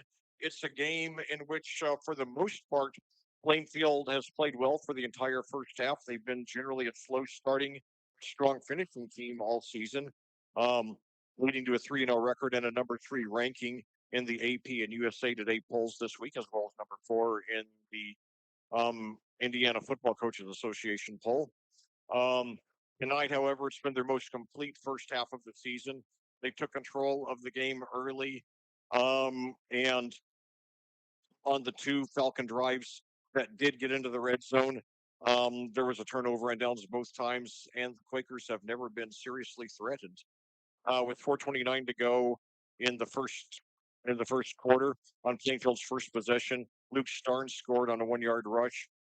Ethan Edwards hit the extra point, making it 7-0. Then, with 7:23 to go in the second quarter, Bryce Sabank threw 10 yards to Mason Beers for a touchdown. Edwards hit the extra point, making it 14-0. And finally, with 3:16 to go in the quarter, Luke Starnes took it 10 yards in for his second touchdown of the game, ninth of the season, making the score 21-0 after Edwards' extra point. And Ty White and Tayshawn Callahan each had one interception for the Quakers, bringing the team to 3 through 4 games on the season. Those are also, and that's also the seventh in the career of sophomore Ty White. He is second of the season. He had 5 last year as a freshman. A look at the individual statistics first of all. For Plainfield, Bryce Sabank has completed 13 of 22 passes for 178 yards and 1 touchdown. Um, Once again, a wide variety of receivers, um, led by sophomore Cohen Vanderbush with 4 receptions for 54 yards. Xander Natam has 3 for 59. Um, Austin Ward's 2 for 29. Luke Starnes 2 for 27. Mason Beard 1 for 10 and a touchdown, and Ty White 1 for 10. On the ground, Luke Starnes the leader by far as usual. 15 rushes, 92 yards, 2 touchdowns, his eighth and ninth of the season. Corin McGill, one rush for 3 yards, and Xander Natam 2 for -4. Meanwhile, for Meanwhile, for Perry Meridian, Jackson Shock has completed 6 of 17 passes for 101 yards, 0 touchdowns, and 2 interceptions. Um, his leading receiver by far is Colton Barker with 3 receptions for 87 yards, followed by Carson Stringer with 2 for 12, and Tristan Ling with 1 for 2. On the ground, Tristan Ling has 9 for 37, and Jackson Shock 1 for 5. So this game, basically, I said last month, really, I've said it during all 3 games, that next week I hope Plainfield would bring it for all 48 minutes. They had a lot of great moments each of the first 3 wins, but also a very slow start to the first half. Tonight they mostly did bring it, well, at least for the first 24 minutes. There was the concerning start when Perry Meridian returned the opening kickoff, 56 yards to the 30, but the Quakers clamped down and held the. I'm sorry, they got to the 40. So, but then the Quakers clamped down and did not let the Falcons get a first down, and then scored on their first possession, and they've had the lead ever since. Perry Meridian did have a 55-yard pass in the second quarter from Shock to Barker, but again failed to capitalize on it. So Perry Meridian, after Plainfield 2 weeks ago in their home opener, had 4 first half possessions, all of which got at least to the Harrison 25, but none of which produced points. Now we're, to a large extent, turning the table to doing that to Perry Meridian tonight. They've gotten into Quaker territory 3 times, in the red zone 2 times, and the 2 times in the red zone turned it over on downs. The other time they punted. And then, then on the last possession, they took over in their territory at the 45, and that ended with an interception. Not quite the same situation, but still very good, very good defense for the most part by the Quakers. Um, and right now, with 10:29 to go, normally I would say a little more about the game, and I'm going to cut my comments on this game short for 2 reasons. Number one is there's not as much to say because there's, fewer problems to express concern about. And, really it's a game where, compared to the last couple, this is a pretty simple synopsis. This is a game where we've simply been very good on both sides of the ball. And, the few times that Perry Meridian did make a big play, we were there to keep them from capitalizing on it. So really proud of the effort that the kids gave. I think they've played about an A-, maybe at worst a B+ game so far. And hopefully we'll come out and get a score to start off the second half when we get the ball first and just really put this game away. And we still have a fair shot to get a running clock. But anyway, right now let's take a look at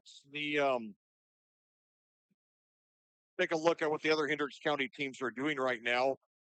I prefer to do this during the pregame, but we had a really rushed pregame segment tonight because of the technical technical difficulties.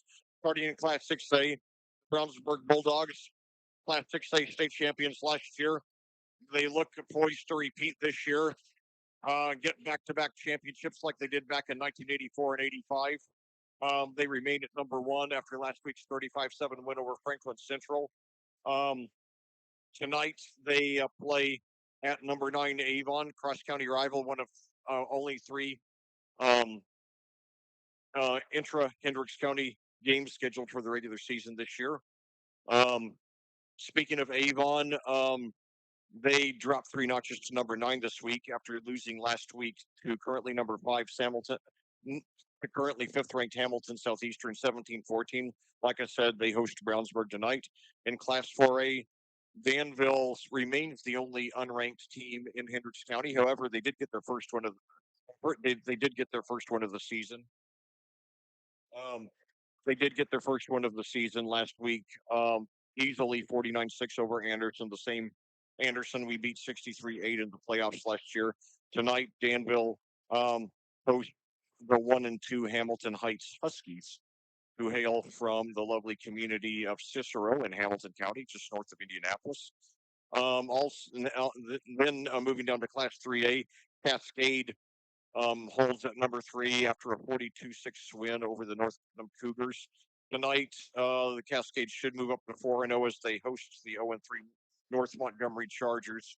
And finally, Tri West drops three notches to number 10 after a 17-14 loss to Triton Central. However, the Bruins should get on. They should get back on the winning track tonight as they visit the 0-3 Speedway Spark Plugs. The Spark Plugs, by the way, might have the coolest mascot in all of Indiana high school sports. He's actually a spark plug, like you put in a car, and he has arms and legs and a smiley face. So, yeah, I've commentated a few Speedway games, when I was doing Cascade basketball. Um, but anyway, 6:52 to go here in the half. I want to talk about something. I want to talk about a couple of serious things. One negative, one positive. Um, you know, as you know, if you listen to my broadcast, I always emphasize that I will always make these broadcasts non-political.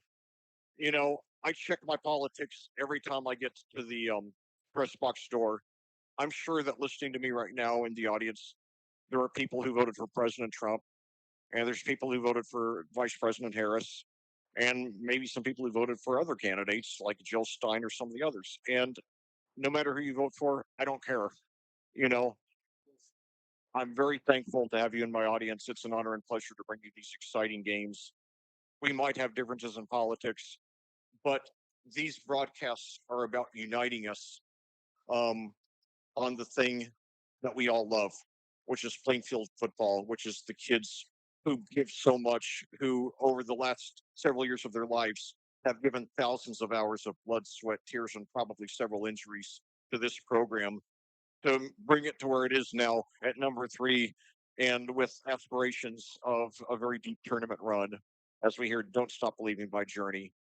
And, you know, um, these kids deserve our support. We have 165 hours that we can argue about politics, which is far more than we need.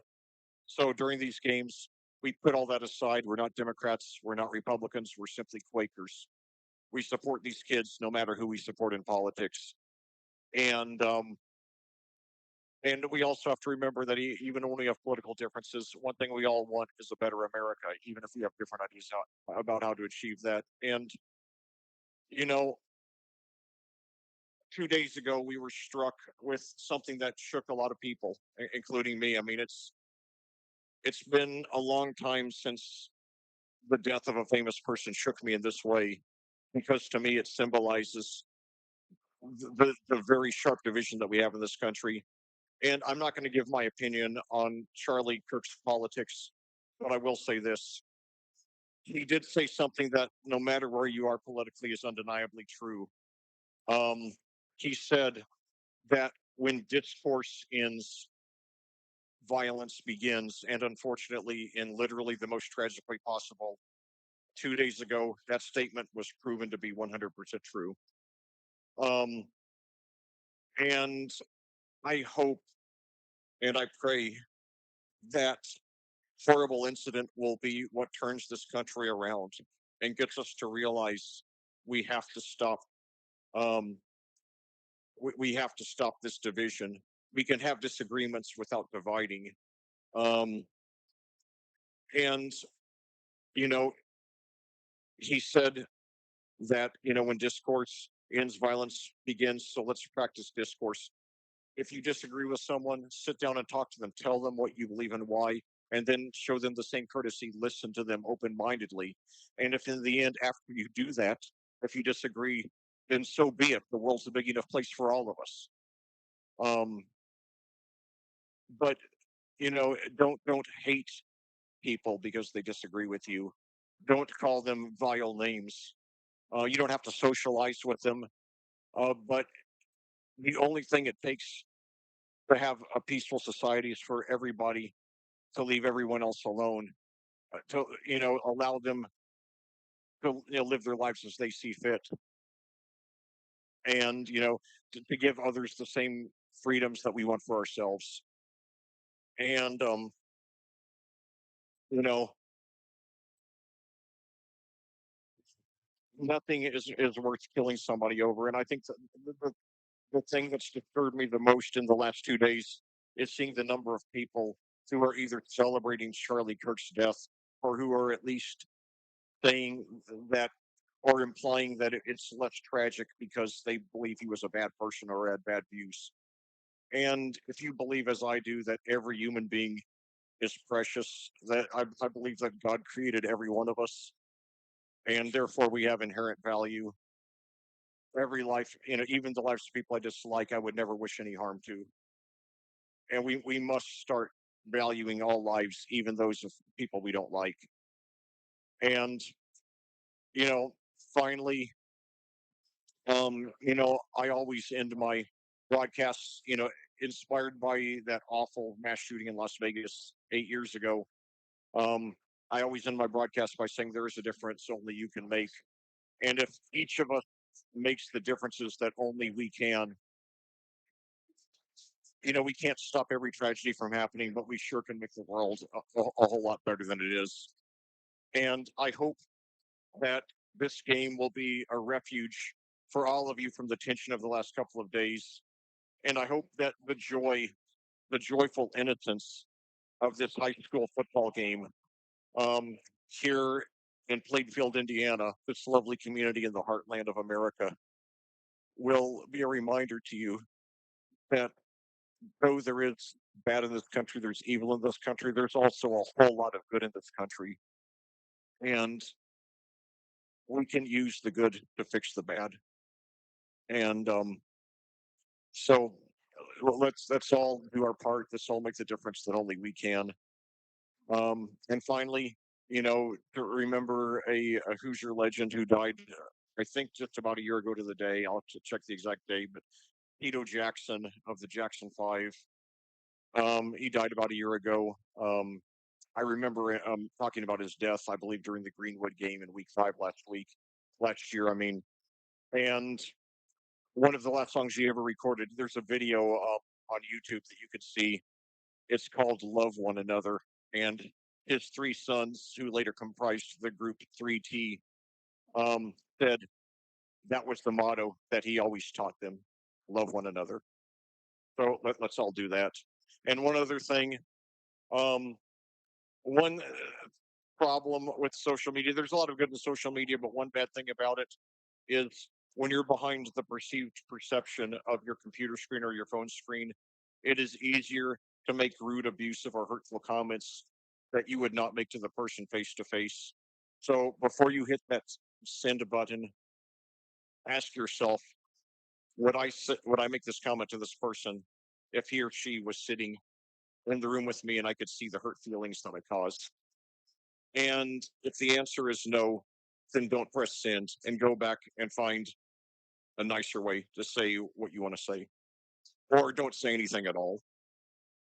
Um, we've had enough unnecessary hurt feelings and abuse. And um, we all must do our parts to discontinue it. But anyway, now I am glad to have also some other good news. And I meant to mention this last week. I forgot and all the other excitement going on. But I send my most heartfelt congratulations to the Bless family, to our head coach Tyler and his wife, and their two other children on the birth of their new daughter, Clarinetta Lou. She was born Monday, August the August the 24th, I believe. Um, and she's the third child of the Blesses. And hey, I've seen pictures of her. She's just absolutely precious and adorable.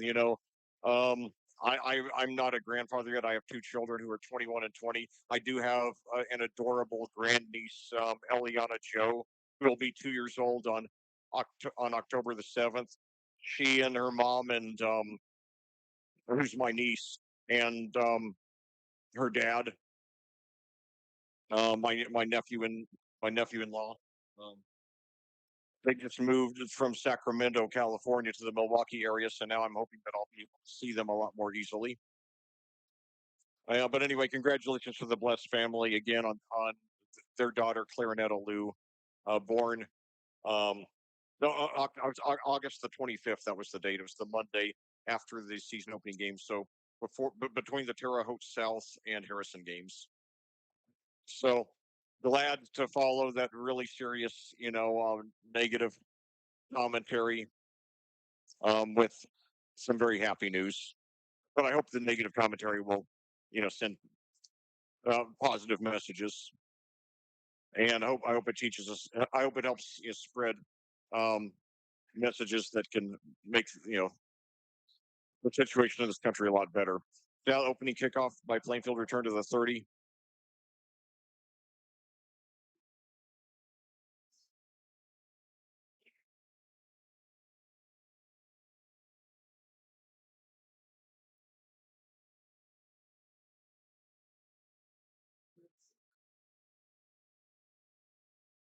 So now the Quakers trying to take a four possession lead. Make sure Perry Meridian does not get back in the game. Two receivers to the right, one to the left.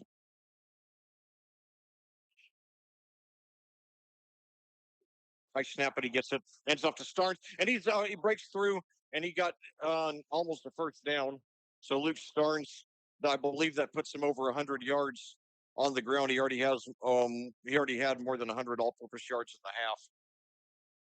Give him credit for 9 there. And now I hand up to Starnes again.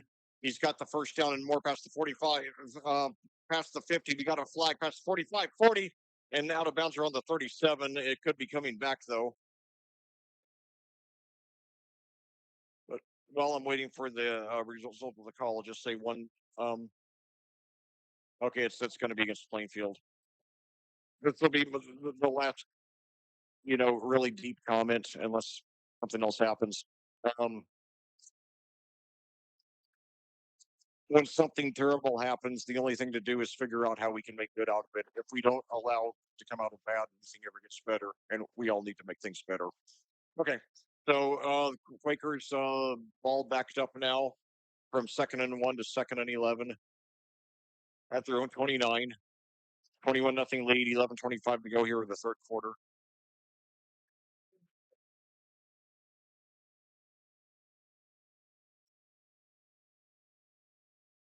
The receivers to the left, one to the right, Starnes the running back. So, and now we've got a whistle here. Okay, the official whistling the game back. And now screen pass. It is complete up to the 40, 45. And that was McGill there. And he's got the first down. So Corin McGill, I believe they're going to give him credit for 17 there. I've been hoping that he would emerge as our supplement to Starnes in the backfield. That was a very promising play.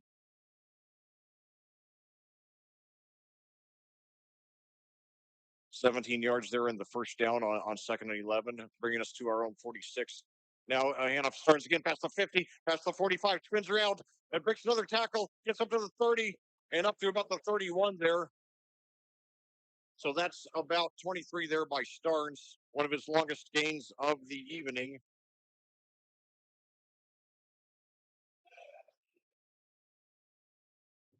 So 22 for Starnes there.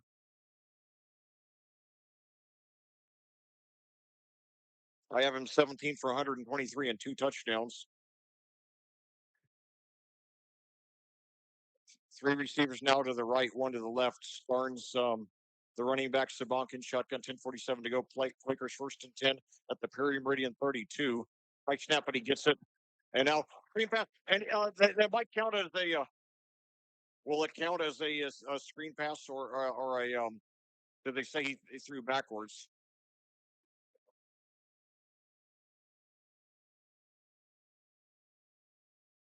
So okay, so it's good that Sabank was all over it.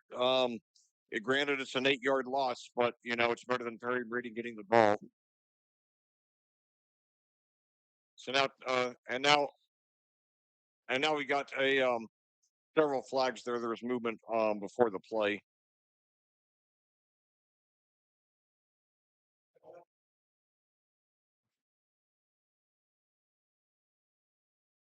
Offsides on Perry Meridian. So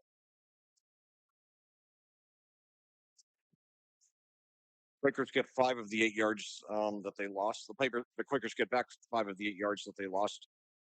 So now handoff again to Starnes, and this time he drags it away up for about 3 or 4. It'll bring up third and long.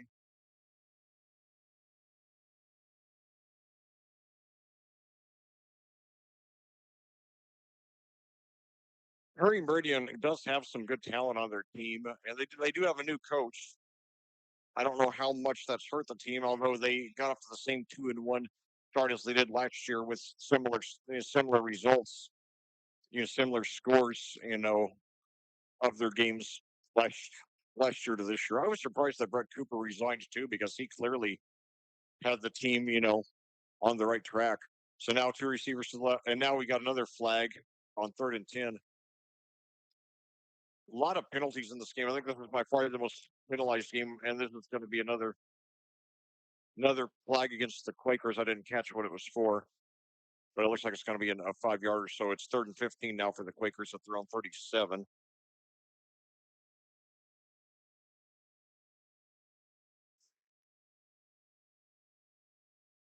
So now we got Beers, Natom, and Ward lined up to the right. One receiver to the left, Starnes in the backfield. Sabant takes it, looks back, throws deep, and he's got the catch. That was Natom for the touchdown. Picks up about 17 there. So Sabant goes over 200 yards, 18 yards on that play.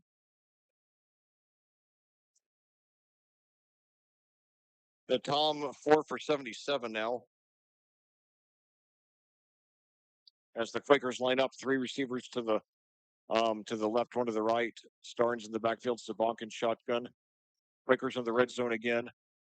Sabank fakes the pass now, throws into the end zone for Tom, but it's a little bit overthrown. By the way, I had gotten three different pronunciations for Natom's last name. So I asked him personally this week, and he told me Natom, Nattam. I thought it was Natum. That was my guess, but accent on the second syllable. So thanks to Xander for setting the record straight. I apologize for my previous mispronunciation of his name. So now three receivers to the left, one to the right.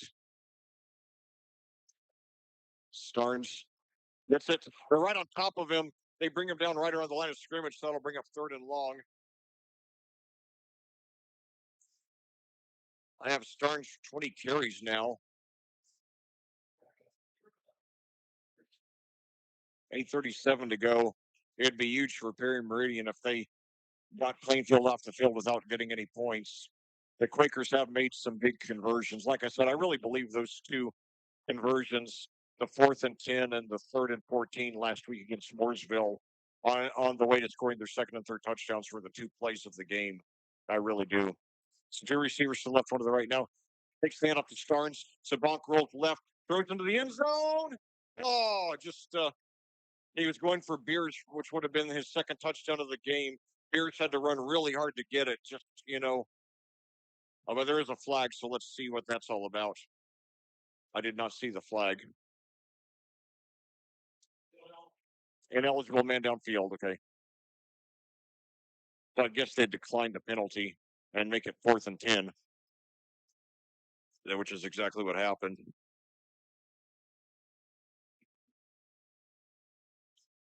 So 4th and 10 at their own. It's 4th and 10 at the Perry Meridian 19. Plainfield is a 21-0 lead with 8:07 to go in the third quarter. I guess they'll go for it. Probably White coming into the game now for Devin D'Amato. White had a reception earlier in this game, also had an interception. So three receivers to the right now. Sabank low snap, and he gets it. It's got time, and now just gets rid of it. He was about to get sacked. So disappointing that the Quakers did not get any points there to start off the second half, but they did use 4 minutes, so they used a sixth, an even sixth of the half right there. But so now Perry Meridian, who has not finished a drive all game, um, still at a 21-0 deficit. Two receivers now to the right, one to the left, trying to get something going on offense. The snap, screen pass. Oh, he had it in his hands and he dropped it. He dropped it. That was um, that was Ashton Jackson, a senior for Perry Meridian. First pass, I believe. I believe it's first pass thrown to him tonight. Shock has completed only 6 of 18 passes, and even third. Our passing defense has had a lot of success throughout the season. So now fakes the handoff. They're all over him. He finds the man open, gets rid of it for close to a first down, and that was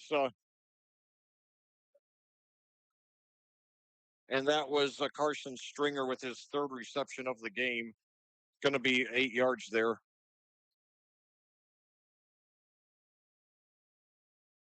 3 for 20 on receptions for Stringer. Two receivers to the left, one to the right.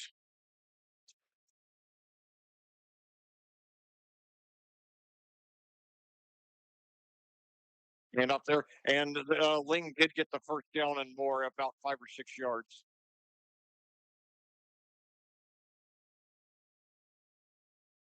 Ling has had a few good moments tonight, but he gets 6 there. I have him 10 for 43, keeping him right around his average on the season. Not two receivers to the left, one to the right. Ling, the running back, talking shotgun, 6:57 to go in the third quarter. Now he gives it to Ling, but he's brought down for a loss of about 2.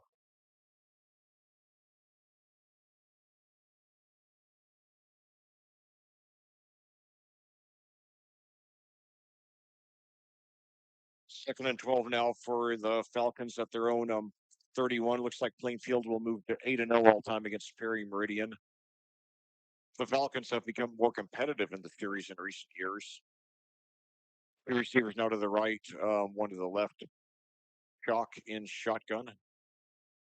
Takes it, drops back, and he throws, and it's over his head. So 3rd and 12.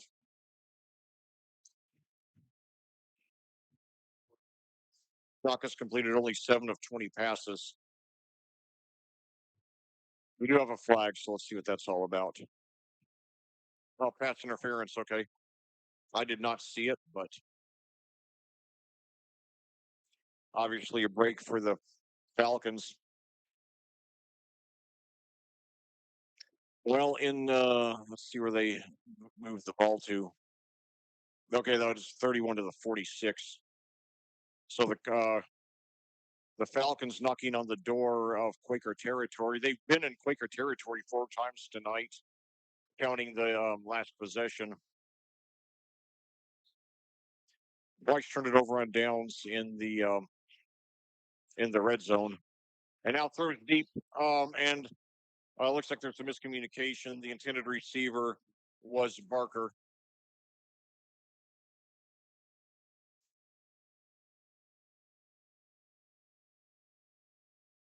We've intercepted Shock twice tonight. Now 2nd and 10. Perry Meridian at their own 46.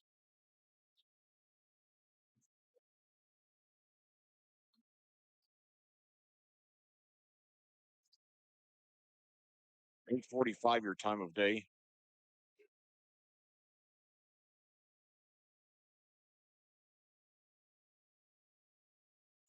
So now hand off there to Ling, but they're right on top of him. But he, actually plows forward and gets a yard or two. But it's going to be a 3rd and long. Only getting credit for one. So it'll be 3rd and 9. Falcons at their own 47. 5:53 to go, so less than a quarter and a half here.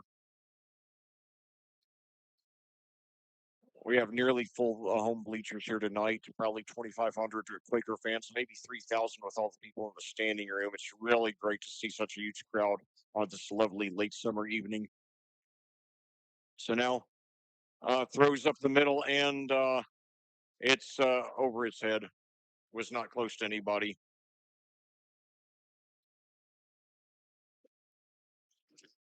Very good passing defense by Plainfield all season long. 4th and 9. I guess they're going to, Perry Meridian's going to go for it. Might as well at this point, still trailing 21-0. No, they do punt, and takes it's a short punt. It starts to take a Perry Meridian bounce, then takes a Plainfield bounce, and Darden downs it at the Plainfield 35. So the Quakers take over. 5:20 to go in the third quarter.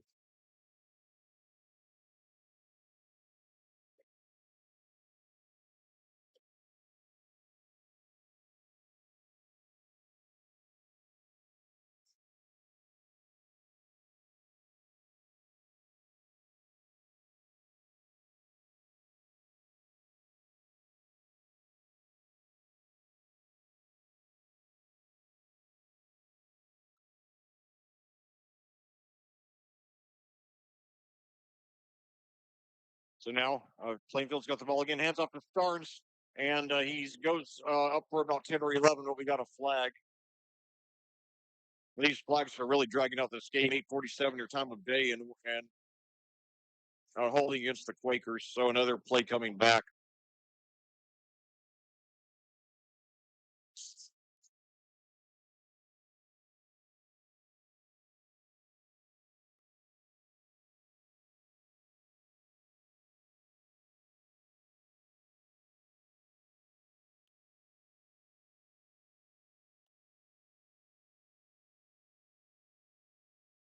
Quakers now 1st and 10 at their own 26. 1st and 20 at their own 26. Starting the possession after the Perry Meridian punt, leading 21-0. Hand off to Starnes, and he's got plenty of room. He's got the past the 35, past the 40, 45. Breaks the tackle, stays on his feet past the 45 up to about the 44. So that's about a 30-yard rush there by Luke Starnes. Already 2 touchdowns in the game, 9 on the season. Give him credit for 32, so that brings him up to 150 yards on the ground. 177 all-purpose yards. He has 2 receptions for 27 yards. So 2 receivers to the left, now 1 to the right. Starnes gets it again, and this time they're ready for him, but he still gets up for about 7 or 8. His college stock keeps going up and up. You know, the main way that I follow the recruiting of our kids is through their Twitter or now X pages, as they give Starnes credit for 6 there.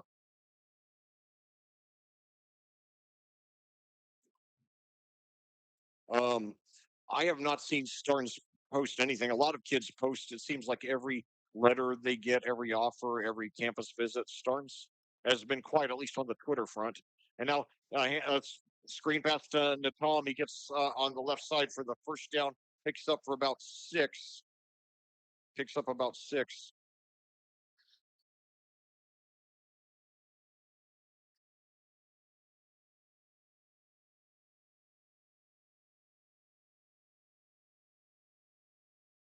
Natom, five receptions now, 82 yards, no touchdowns, but he had four last week. He has five on the season.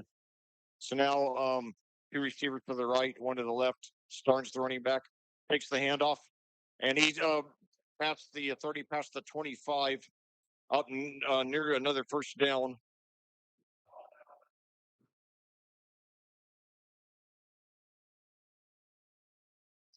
Give him another eight, closing in on 200 all-purpose yards.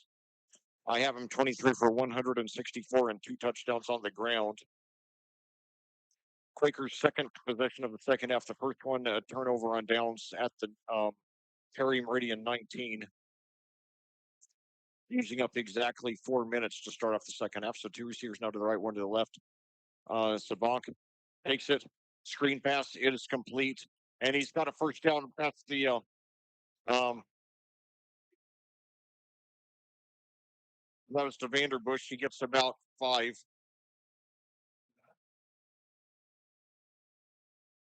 Did not see the number, but the PA guy helped me out with it. So 4 yards there.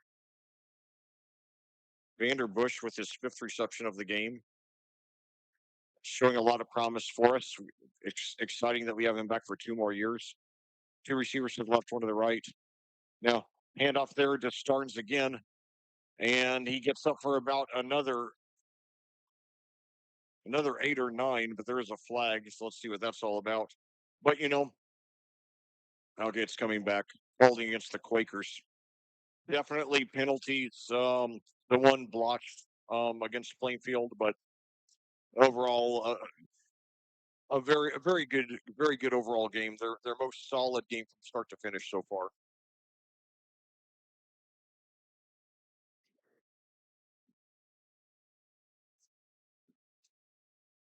Oh man, I'm chugging my Diet Coke. My throat was really dry after all that pizza, and I hadn't had anything. I had not had anything to drink in about 7 or 8 hours. I had not had anything to drink in about 7 or 7.5 hours. So first and 15 for the Quakers at their own 25. And now a trick play, and let's see who got it.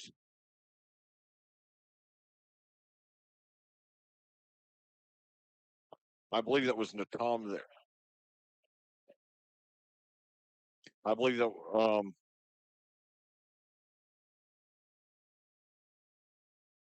I believe that was Natom again. I could not tell for sure from my vantage point, but it was another trick play. The Quakers have done a few of those this year, including a couple tonight. And another flag before the snap. Offsides Perry Meridian. So second and 13 becomes second and 8. 1:42 to go in the third quarter. Plainfield 21, Perry Meridian 0.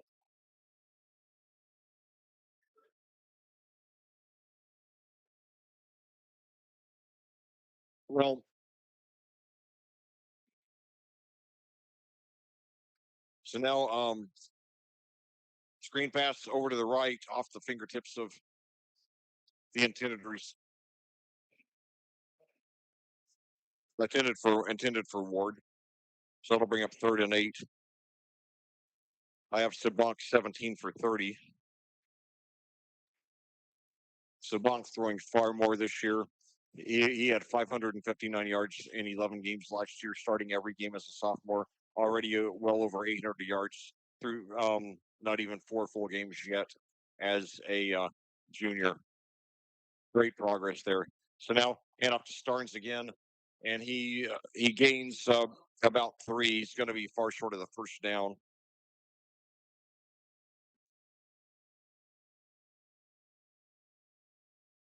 Well, give him credit for two. He didn't get as good a spot as I expected. So 4th and 6 at the 16. It would be disappointing to start off the second half with two trips to the red zone, producing no points.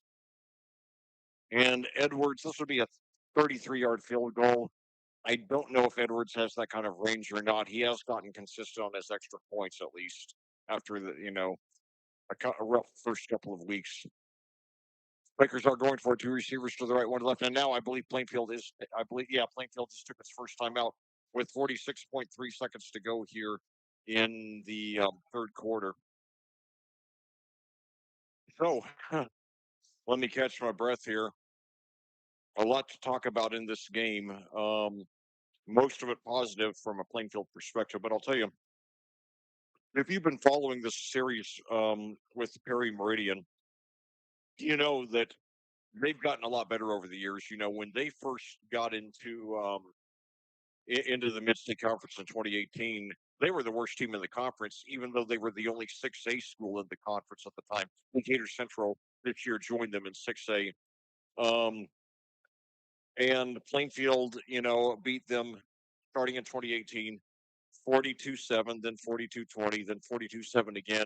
Then in 2021, they started to cut the margin as 28-7. Then 2 years ago, 28-14. I'm sorry, 3 years ago, it was 28-14. Then 2023, they nearly got us. They lost only 21-20. Last year, we upped it to 35-21. And it looks right now that's about the margin we're leading them in this game. So now 4th and 6 at the 16. And now Sabank looks over to the sideline for instructions. Now gets back into the formation. Three receivers to the right. Takes it and he throws over to the right side. He's got it and he drops it. He drops it. I believe that was Vanderbush there. So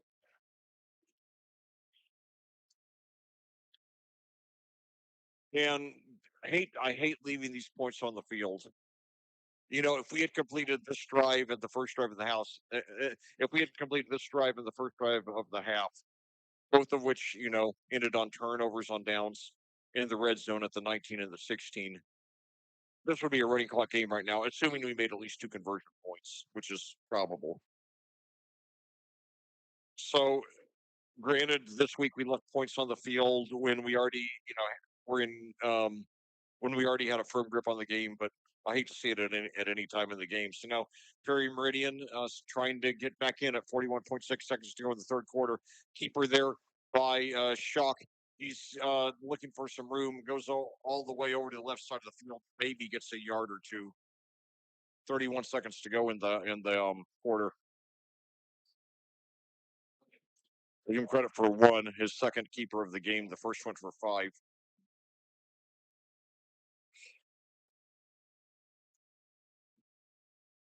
2nd and 9 for the Falcons at their own 17. 12 seconds to go now in the half. In the third quarter, excuse me. Two receivers to the right, one to the left. Shock takes it, throws deep down the right side. He's got a man open, and excellent catch by Trevon Darden.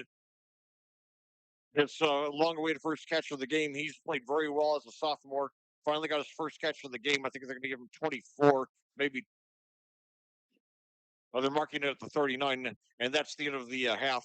Nevertheless, a good end to the quarter for the Falcons, and Um,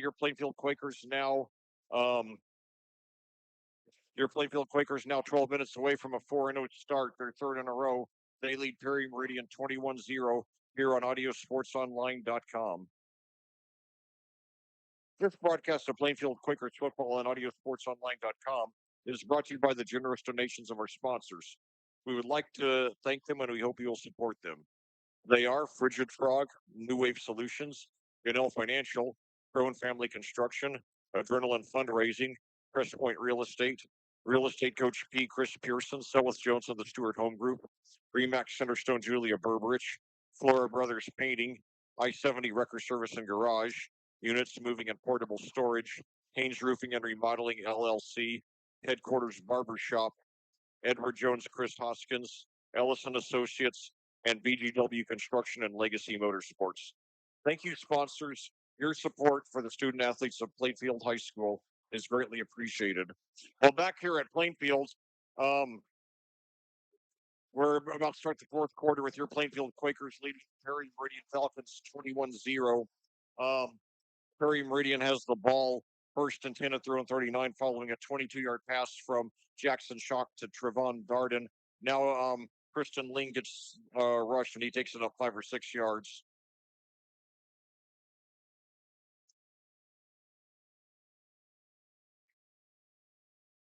Let's see where they mark him.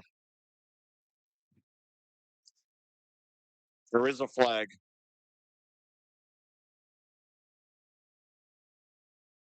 And it's against Perry Meridian. So it will be coming back. Holding. 11:52 to go in the game, 9 o'clock your time of day.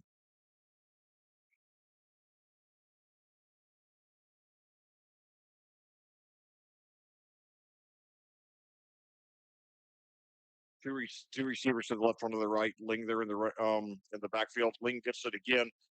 This time they're right on top of him. He only gets maybe 2 or 3. Ling 5'9", 220, also plays linebacker.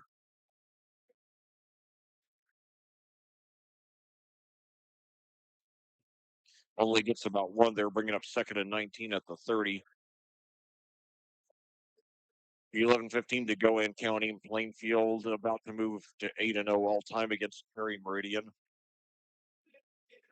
They've only had one game that was decided by one possession. Another was decided by 2. That was in 2022. So now, near interception there, Darden was the intended receiver. They swarmed in on him, and the pass was deflected to the ground.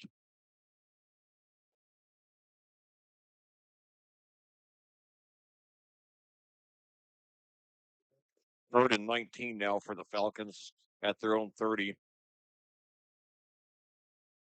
Darden coming into tonight had 13 receptions for 170 yards and 2 touchdowns. So showing a lot of promise. Perry Meridian undoubtedly excited they're going to have him back for 2 more years.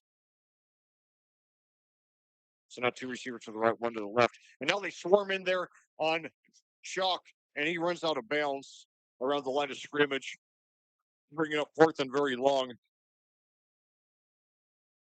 I'll tell you, though, I wonder if Trevon Darden is related to Christopher Darden, who, as you might remember, was one of the prosecutors in the O.J. Simpson trial. That's the only other Darden I think I ever remember hearing of. It's not likely they're related, but you never know. You never know. I'm thinking about going back to school and becoming a certified genealogist. And I'm serious about that. It's a hobby that I've come to really love. And I really, would love to help others explore their family history and get the joy out of that, which I've gotten from exploring my own family history.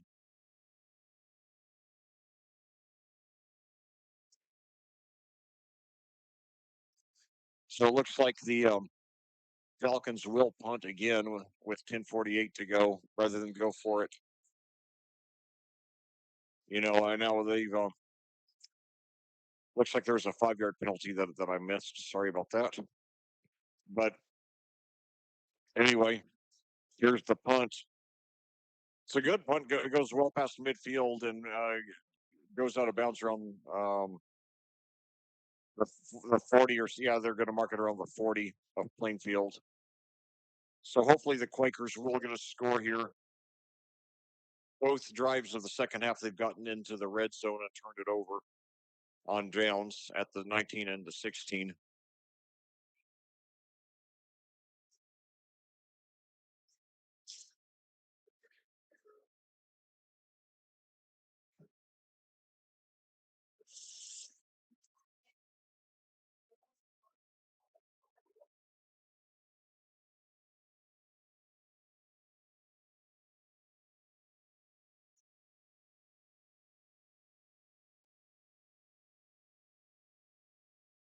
All right, so the Quakers take over at their own 45.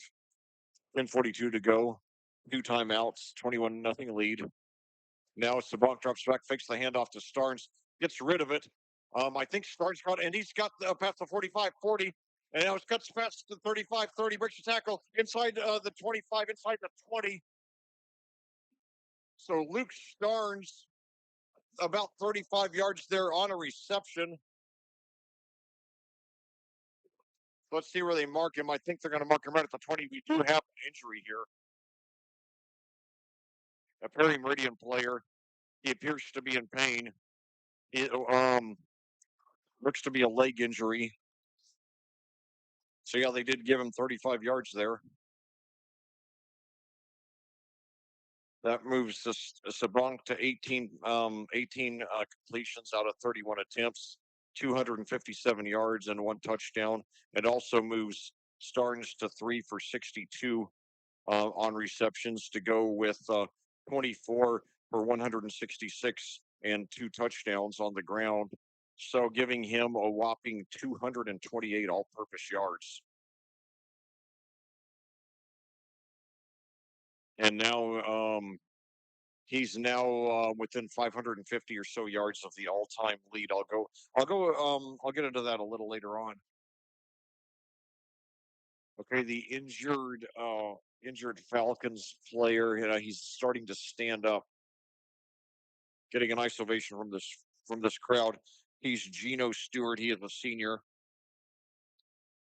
He's walking off the field pretty normally. He doesn't seem to be limping, walking under his own power. It's good to see. We wish him a full and speedy recovery. I'll tell you, I remember 3 years ago at Perry Meridian, our 28-14 victory, there were 6 Perry Meridian players injured, and they lost their top 2 quarterbacks in that game. Only time I've ever seen a team get down to its third string quarterback because of injuries to the first two. So 2 receivers to the left, one to the right. Starnes the running back again. Starnes gets it, and this time he gets up for about 3 or 4.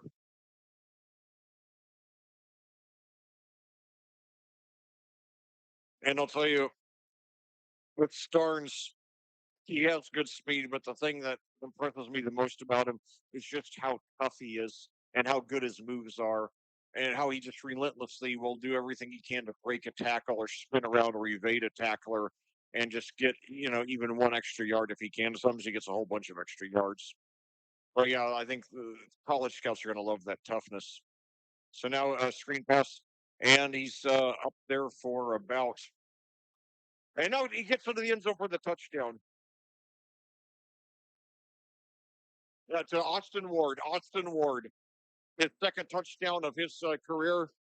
Very promising sophomore, and he also got a touchdown against Terre Haute South 3 weeks ago in the opener.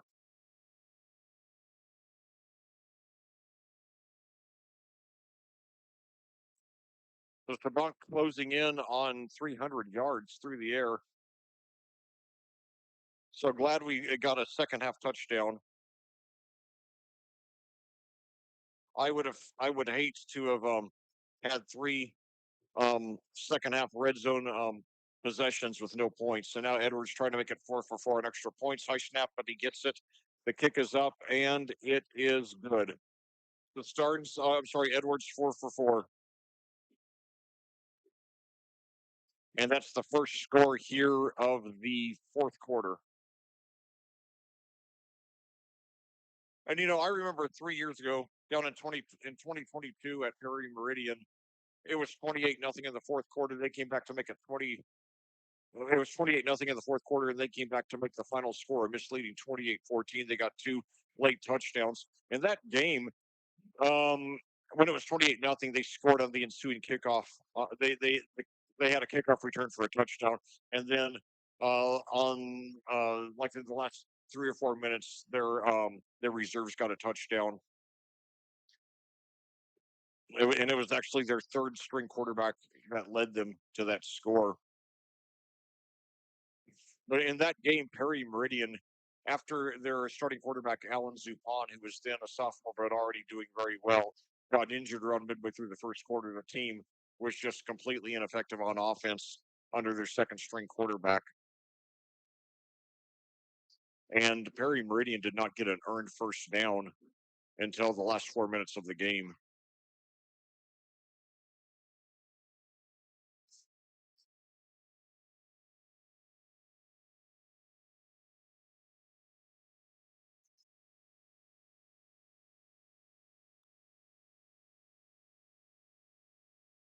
And onside kick, and it's bobbled, but Perry Meridian did get it. It bounced off a Perry Meridian player, but none of our guys were close enough to grab it. So the Falcons do take over in our territory with 9:38 to go and a 28-0 deficit. You know, there's a player on Perry Meridian. I think I've only mentioned his name once tonight. His name is Joe Egan. He wears number 13, and it reminds me back in 2021, Perry Meridian had another player, presumably this guy's older brother, whose last name was also Egan, and it reminded me that there was a singer, a one-hit wonder of the late '70s, named Walter Egan, who had a hit single called "Magnet and Steel," which featured backing vocals by Stevie Nicks and Lindsey Buckingham and Fleetwood Mac. Hold that thought. Anyway, two receivers to the right, one to the left. And now Shock up the middle, and he gets a really nice completion there to Barker for the first down. He caught it just past the first down marker.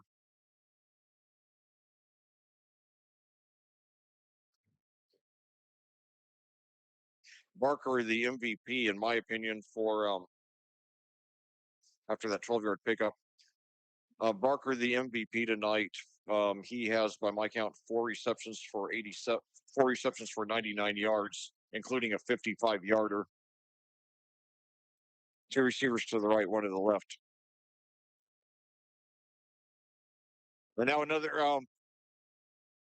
and this is a near first down there. I believe that was Ashton Jackson with his first reception of the game.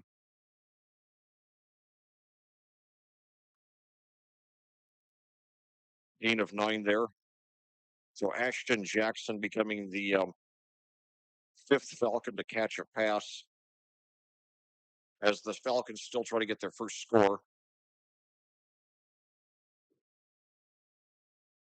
Two receivers to the right, one to the left. Shock takes it, screen pass. It's a completion of first down and gets out of bounds.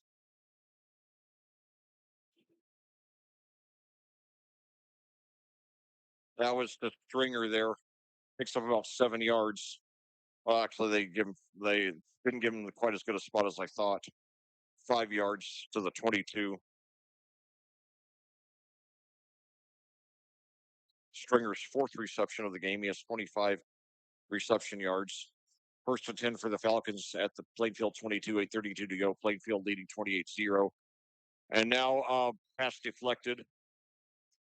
But anyway, back then I was trying to talk about that song Magnet and Steel by Walter Egan, but then later when I listened to a rebroadcast, I noticed that I accidentally said Concrete and Steel, which is the name of a very different song by ZZ Top from their 1990 album Recycler, was a big rock radio hit in the summer of 1990. Um, and then the next week I corrected myself, said the actual song is Magnet and Steel. So two receivers to the right, one to the left. And now throws into the end zone, into double coverage, though. Did he get it? I could. Yes. So, but Fulton Barker takes it 22 yards. A very good catch under double coverage. I could not even tell from my vantage point if he made it, but the officials ruled that he did.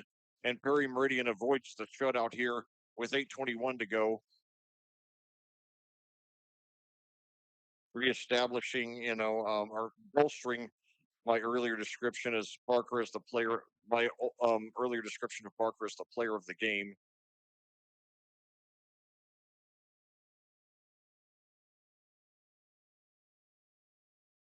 So now for the conversion.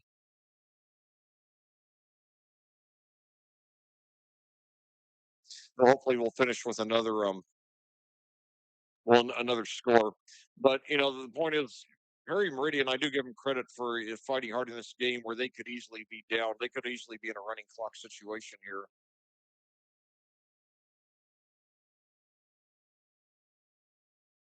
Extra point is blocked. Is blocked. So 28-6 your score.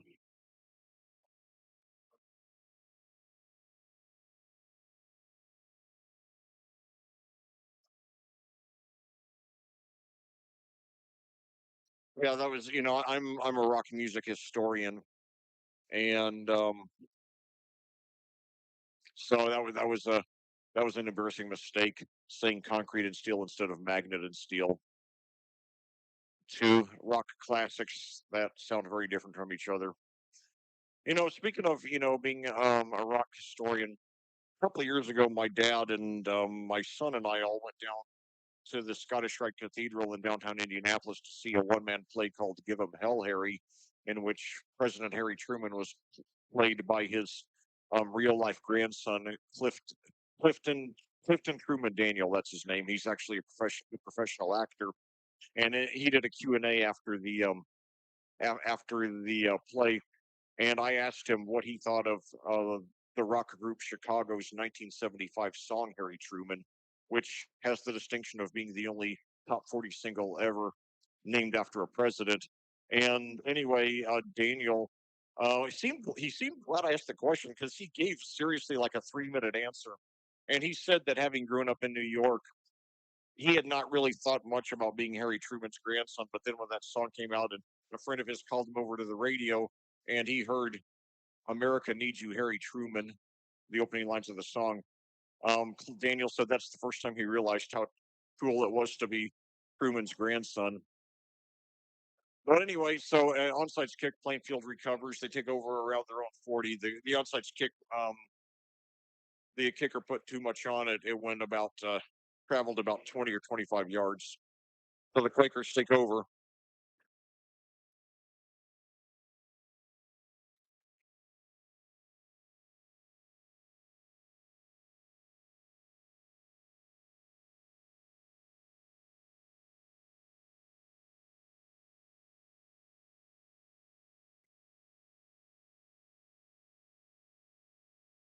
So two receivers to the left, two to the right. Looks like the Quakers still have their starters out here for at least one more possession with a 22-point lead here in the fourth quarter. Now, a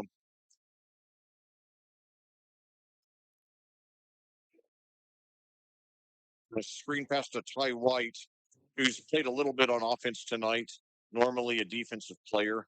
Two interceptions on the season, including one tonight. The pass is complete, but I don't think he got any positive yards out of it. Now they're saying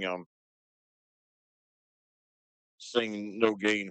White had 10 on his previous reception of the game, so now three receivers to the right, one to the left. Starnes still on the running back. Now to Tom shifts left. Uh, Takes it, and now pitch back to Tom. And he's got room on the right side. He could go all the way past the 30, 25. Yes! Xander Natom, 60 yards for the touchdown. All right. All right. So the sixth touchdown of the season, the first on a rush for Xander Natom, who just informed me a couple of days ago the correct pronunciation of his last name. So I'm glad that I was able to make that call and not have to listen back later and realize I mispronounced it. So Plainfield, after coming up short, two turnovers on downs on the red zone, start off the second half. Now respond with two big touchdowns. Um, the latest being and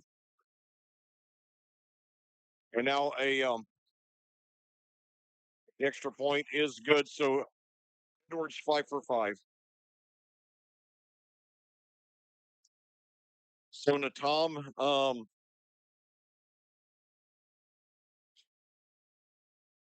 wow, showing that he can do it, in multiple ways. So he is number two on the team in touchdowns on the season with 6. And Gardens, of course, the leader with 9. Well, guys, they got contributions from a lot of guys tonight, which is very, very encouraging.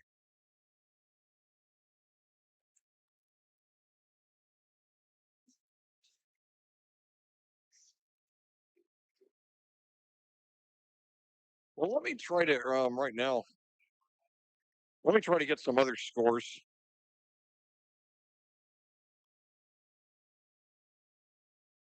So Max Preps, the high school football stats site, has they have this updated with the correct score.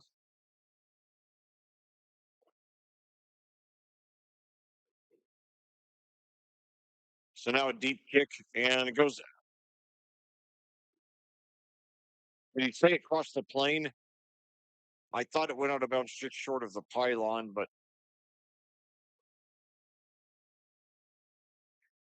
definitely Edwards' kicks are getting close to the end zone tonight. They've generally gotten to right around the 10 on the year.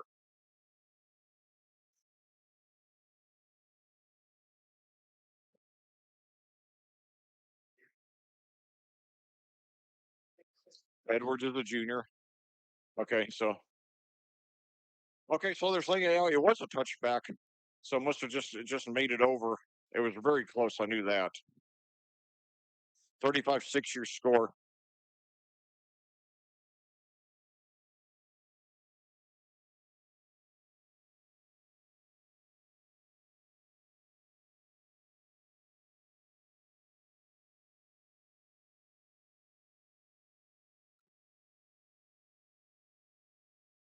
Now the path of a 9 from Shock to Barker. 7:04 to go in the game. 9:21 your time of day.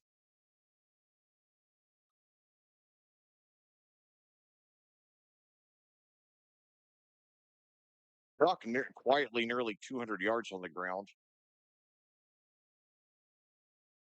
And now they put pressure on him, and now it's nearly intercepted. He was going for Stringer, but it is incomplete. 130 yards receiving by Colton Barker. 6:43 to go. Plainfield with a comfortable 35-6 lead. When we have the next ball, I'm going to go over um, the other games here in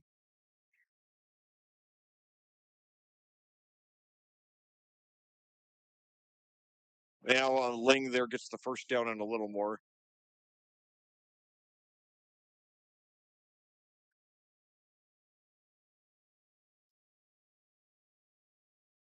6:35 to go. Prairie Meridian trying to finish the game on a positive note. Ling gets 4 there. And next, boy, some really interesting scores from around the conference here. So 2 receivers to the right, 1 to the left. Now Shock drops back under pressure, nearly sacked, and he just throws it away. Boy, that could be intentional grounding. That's very. I think I'd like to know which receiver he got it into the vicinity of. I'm not sure there was one, but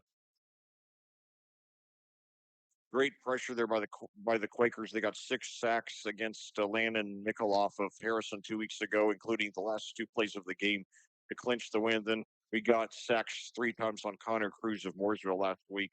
So we're really doing it. We're doing very well in defense, both against the rush and the pass. Two receivers now to the left, one to the right. Takes the handoff to Ling. Now rolls right, throws deep. He's got a man open, but it is overthrown. He was going for Barker, and had he made it, he would have had a long gain. 13 of 32 through the air for Jackson Shock, 188 yards, 1 touchdown, 2 interceptions.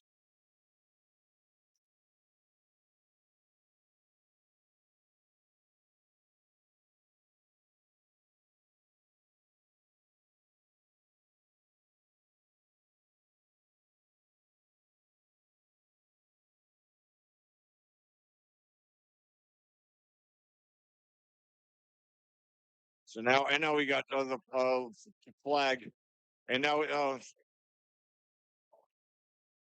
a short pass that would, if it counts, it'll be for about 8 yards to Ashton Jackson.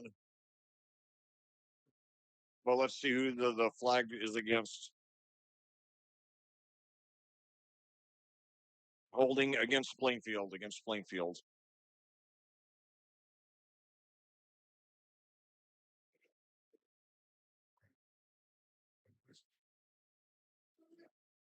Too many penalties against Plainfield tonight. Other than that, mostly very good performance. Their most consistent performance of the season so far.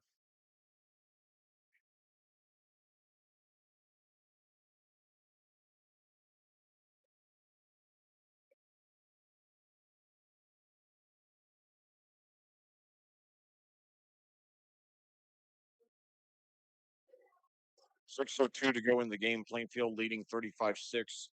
Perry Meridian now with 3rd and 5 now at their own 38, and we got a whistle here.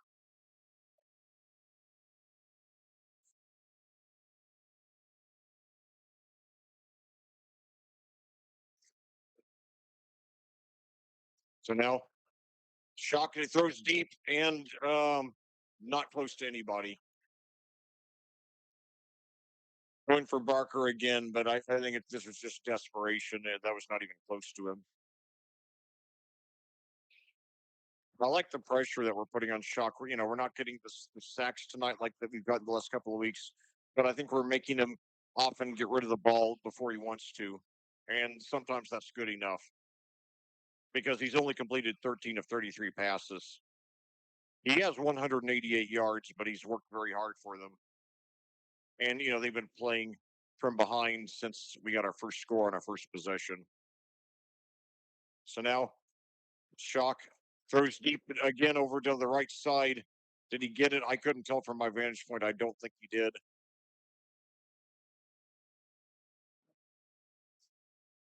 No, incomplete again, going for Barker, and now the Packers take over. And 5:49 to go. If we get a score here, then we've got that running clock.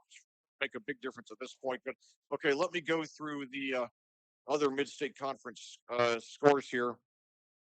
So Whiteland leading Franklin 21-14 at Franklin in the fourth quarter. Mooresville all over Greenwood 43-14 in the fourth quarter.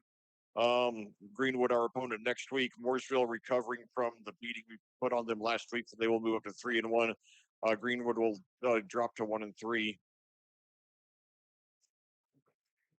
So now Corin McGill on the first play of the ensuing possession for Plainfield. Didn't get much there. McGill did have a 17-yard reception earlier. So it looks like they're crediting McGill for no gain there. He had 3 on his other rush of the game. He is a senior. I'm hoping he'll get some more rushes as the season goes on and establish himself as a viable second option in the backfield. So now Natom to the left, Ward and one other to the right.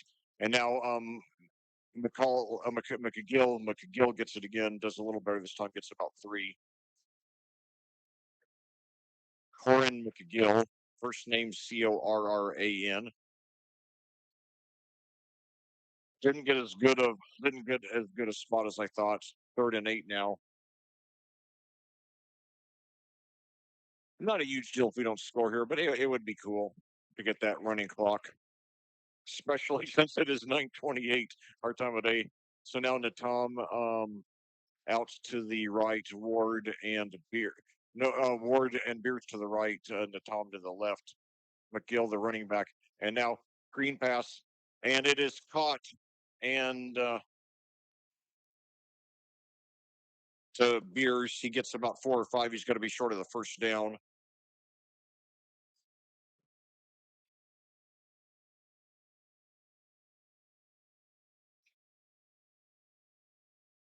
The cheerleaders now saying is the Quaker cheerleaders now saying, "Get up on your feet." The Quakers can't be beat. Time will tell if that is true or not. Hopefully, it is. We will see. So now we've got Ward and the Tom out to the left. I believe that's Spears again to the right. McGill, the running back. McGill gets it, takes it up. He's stripped up. I think he's going to be slightly short of the first down, and in which case it will be a first. It will be a turnover on downs.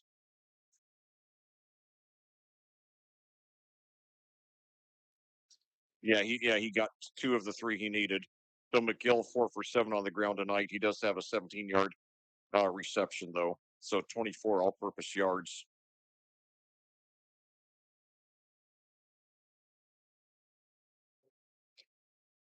Perry Meridian avoids the running clock.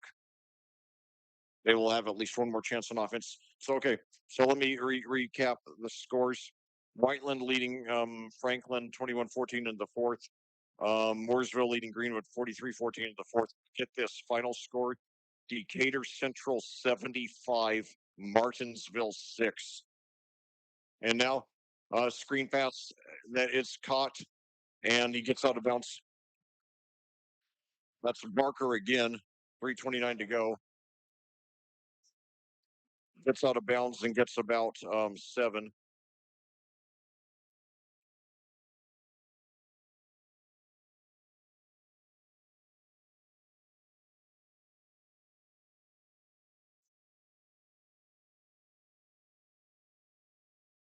Barker with his 7th reception. He has 138 yards. A very good game, despite not getting a lot of help. So 2 receivers to the left, one to the right. Now Shock fakes the handoff, drops back, throws deep. He's got a man open, but it's just overthrown. I believe, yeah, Jackson was the intended receiver. He would have, very possibly been gone for the touchdown. Now, Bo Polston, Decatur Central star quarterback, was injured, I believe, in the first game. Maybe he's back. I can't imagine, though. 75 points. That's incredible. I'd like to. I'm going to have to look at see what happened in that game.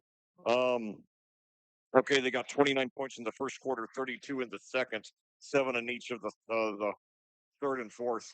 So now another long pass incomplete, bringing up 4th and 2.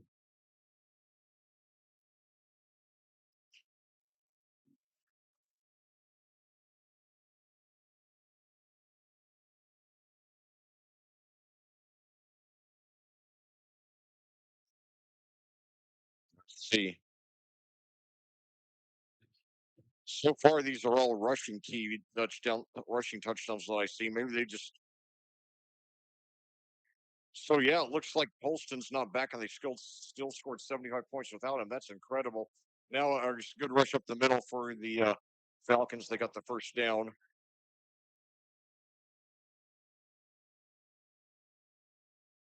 Give him credit for 9. That was Tristan Ling. I have him 15 for 56, 3:04 to go. Falcons 1st and 10 at their own 46, trying to finish the game on a positive note, trailing by 29. And now a handoff to Ling again, and he gets up for about 5. Good second effort. They almost had him for possibly a loss, but he's showing some toughness. He does weigh 220. Give him credit for 4 in that one. 2:37 to go, just like The Room in The Shining, the best horror movie of all time. A movie that I often quote randomly.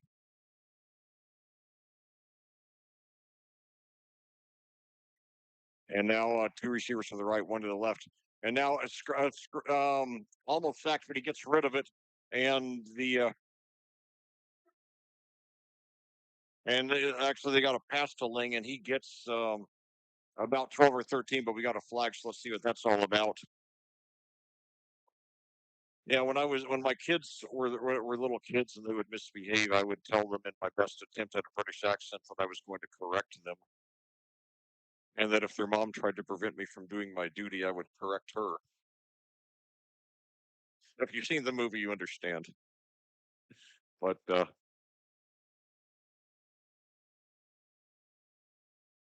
so now the officials are deliberating. Apparently, that play will be coming back. There's, I'll give Shock credit. Okay, it's holding against the Falcons. But yeah, Shock was about to get hammered, and he got rid of it to his running back Ling, who carried up about 13 yards, but penalty negates it. However, so 2:12 to go, 2nd and 16 for the Falcons at their own 40, trailing by 29.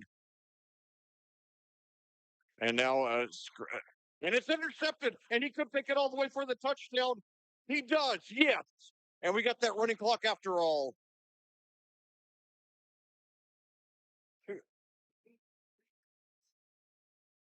All right. So finishing with an. So that was Blake Larison. Blake Larison there on the interception return for the touchdown. The third interception by the Quakers on the game. Third interception by the Quakers on the game. 4th on the season. So now the clock is running. All right. So 3 interceptions on the game, 4 on the season for the Quakers.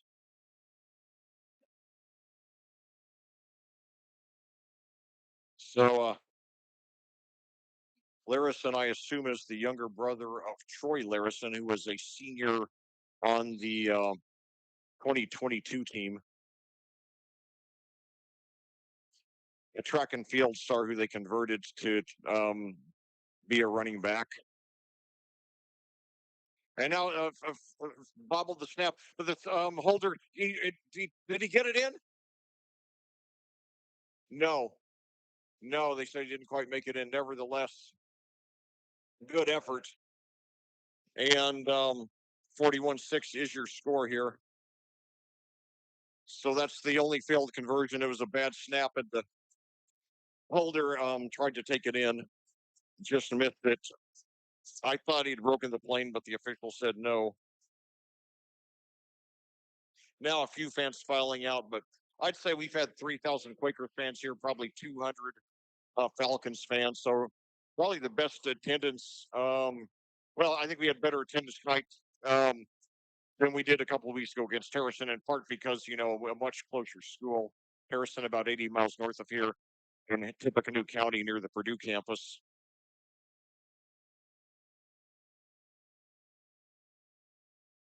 So three interceptions tonight, 4 on the season for the Quakers, and 3 different players getting interceptions. So White, Callahan, and Larison.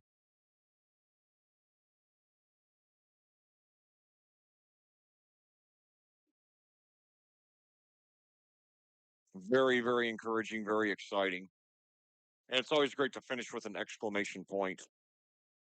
Plainfield gets his biggest margin of the year, 107. They have a 35-point lead.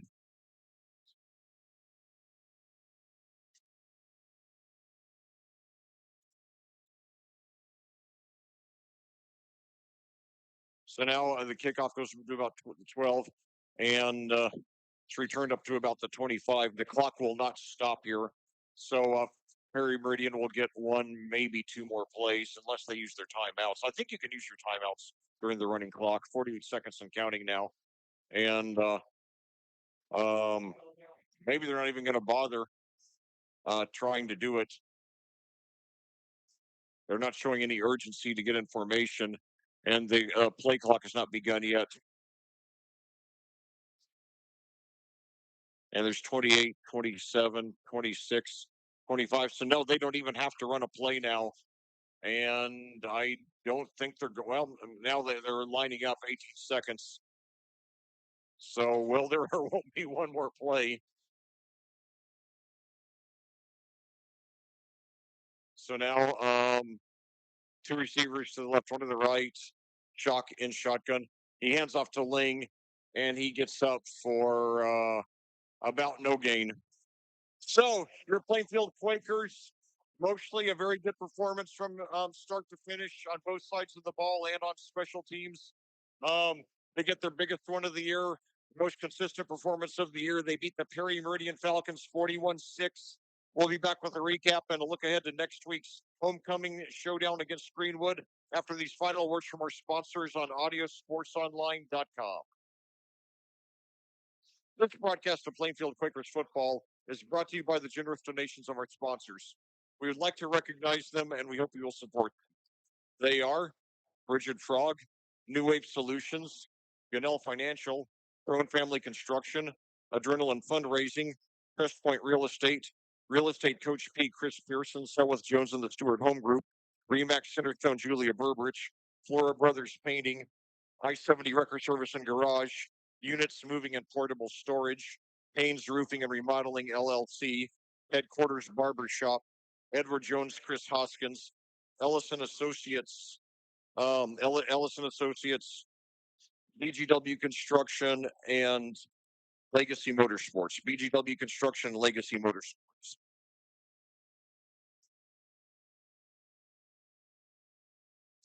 Thank you, sponsors. Your support for the student athletes of Plainfield High School and your support for the student athletes of Plainfield High School is greatly appreciated. Well, back here at Plainfield for a final time tonight, for your Plainfield Quakers.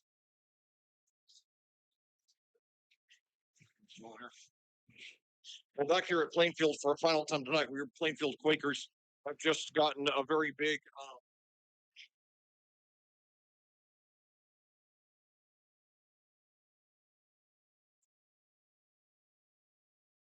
Sorry about that. Well, back here at Plainfield for a final time tonight, we are Plainfield Quakers have just gotten a very big win, 41-6 over the Perry Meridian Falcons here in Week 4 of the season. It's Plainfield's best start to finish performance of the season. We are having some technical difficulties, and I'm gonna have to shut off here in just a moment, so I will keep this shorter than usual. I'll just go over the bare essentials. Plainfield, a quick scoring recap with 4:29 to go in the first quarter. Luke Starnes got a 1 yard touchdown rush. Um, 7:23 in the second quarter. Bryce Bonk threw 10 yards to Mason Beers for a touchdown. 3:16 to go in the second quarter. Luke Starnes 10 yard rush, making it 21-0. All three extra points were good. Plainfield got the ball. It's first start second quarter, and after two turnovers on downs in the red zone, they came alive again in the fourth quarter. First with a 15-yard pass from Bryce Bonk to Austin Ward. Um, Finally, Perry Meridian scored on their ensuing possession with 8:21 to go on a 22-yard pass um, from Jackson Shock to Colton Barker. The extra point failed, making the score 28-6. Then on Plainfield's ensuing possession on a trick plays, wide receiver Xander Nadam took a handoff 60 yards for a touchdown.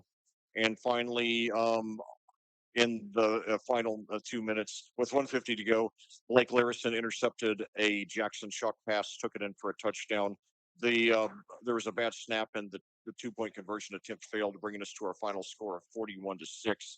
Look at the individual statistics for Plainfield. Bryce Bonk completed 21 of 34 passes for 292 yards, 2 touchdowns, no interceptions.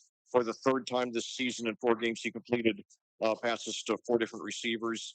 Xander Nadam had 5 receptions for 82 yards. Cohen Vanderbush, 5 for 58. Austin Ward, 4 for 44 and a touchdown. Luke Starnes, 3 for 62. Mason Beers, 2 for 15 and a touchdown. Ty White's 2 for 10. Corin McGill, 1 for 17 on the ground. Luke Starnes led the way, 25 rushes for 171 yards and 2 touchdowns, giving him 233 all-purpose yards. Corin McGill, 4 receptions for 7 yards, and Xander Nadam, 4 for 58 and a touchdown. For Perry Meridian, Jackson Shock completed 14 of 38 passes for 196 yards, 1 touchdown, and 3 interceptions. His leading receiver by far was Colton Barker, who had 7 receptions for 138 yards and 1 touchdown, followed by Carson Stringer with 4 for 25. Trevon Darden, 1 for 21. Ashton Jackson, 1 for 9. Tristan Ling, 1 for 2. And then on the ground, Tristan Ling led the way, 17 for 60, while Jackson Shock had 3 for 4. And 1 week from tonight, the Quakers will be back in action here at Plainfield again. Our only home stand of the regular season. We will play the Greenwood Woodmen on homecoming. Supposed to be temperatures. We're supposed to have a high temperature of 83, so it should be in the 70s, very comfortable by game time. And with the Quakers now ranked number 3 in the state, possibly rising a little bit after this win and being undefeated and having good weather and homecoming, I think it's going to be an absolutely mammoth crowd. Probably a lot of tailgating and very uh, festive atmosphere.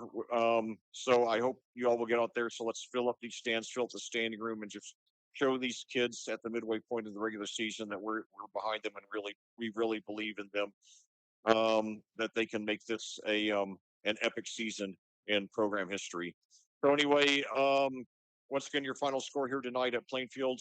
Plainfield 41, Perry Meridian 6. Quakers rise to 4-0 for the third consecutive season.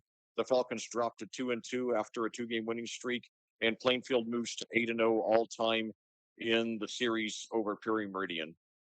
Well, this concludes our broadcast. As always, thank you so much for joining me, and I cordially invite you to do so again 1 week from tonight as your Plainfield Quakers challenge the Greenwood Woodmen on homecoming. Until then, for audiosportsonline.com, I'm Steve McAtee reminding you there is a difference only you can make.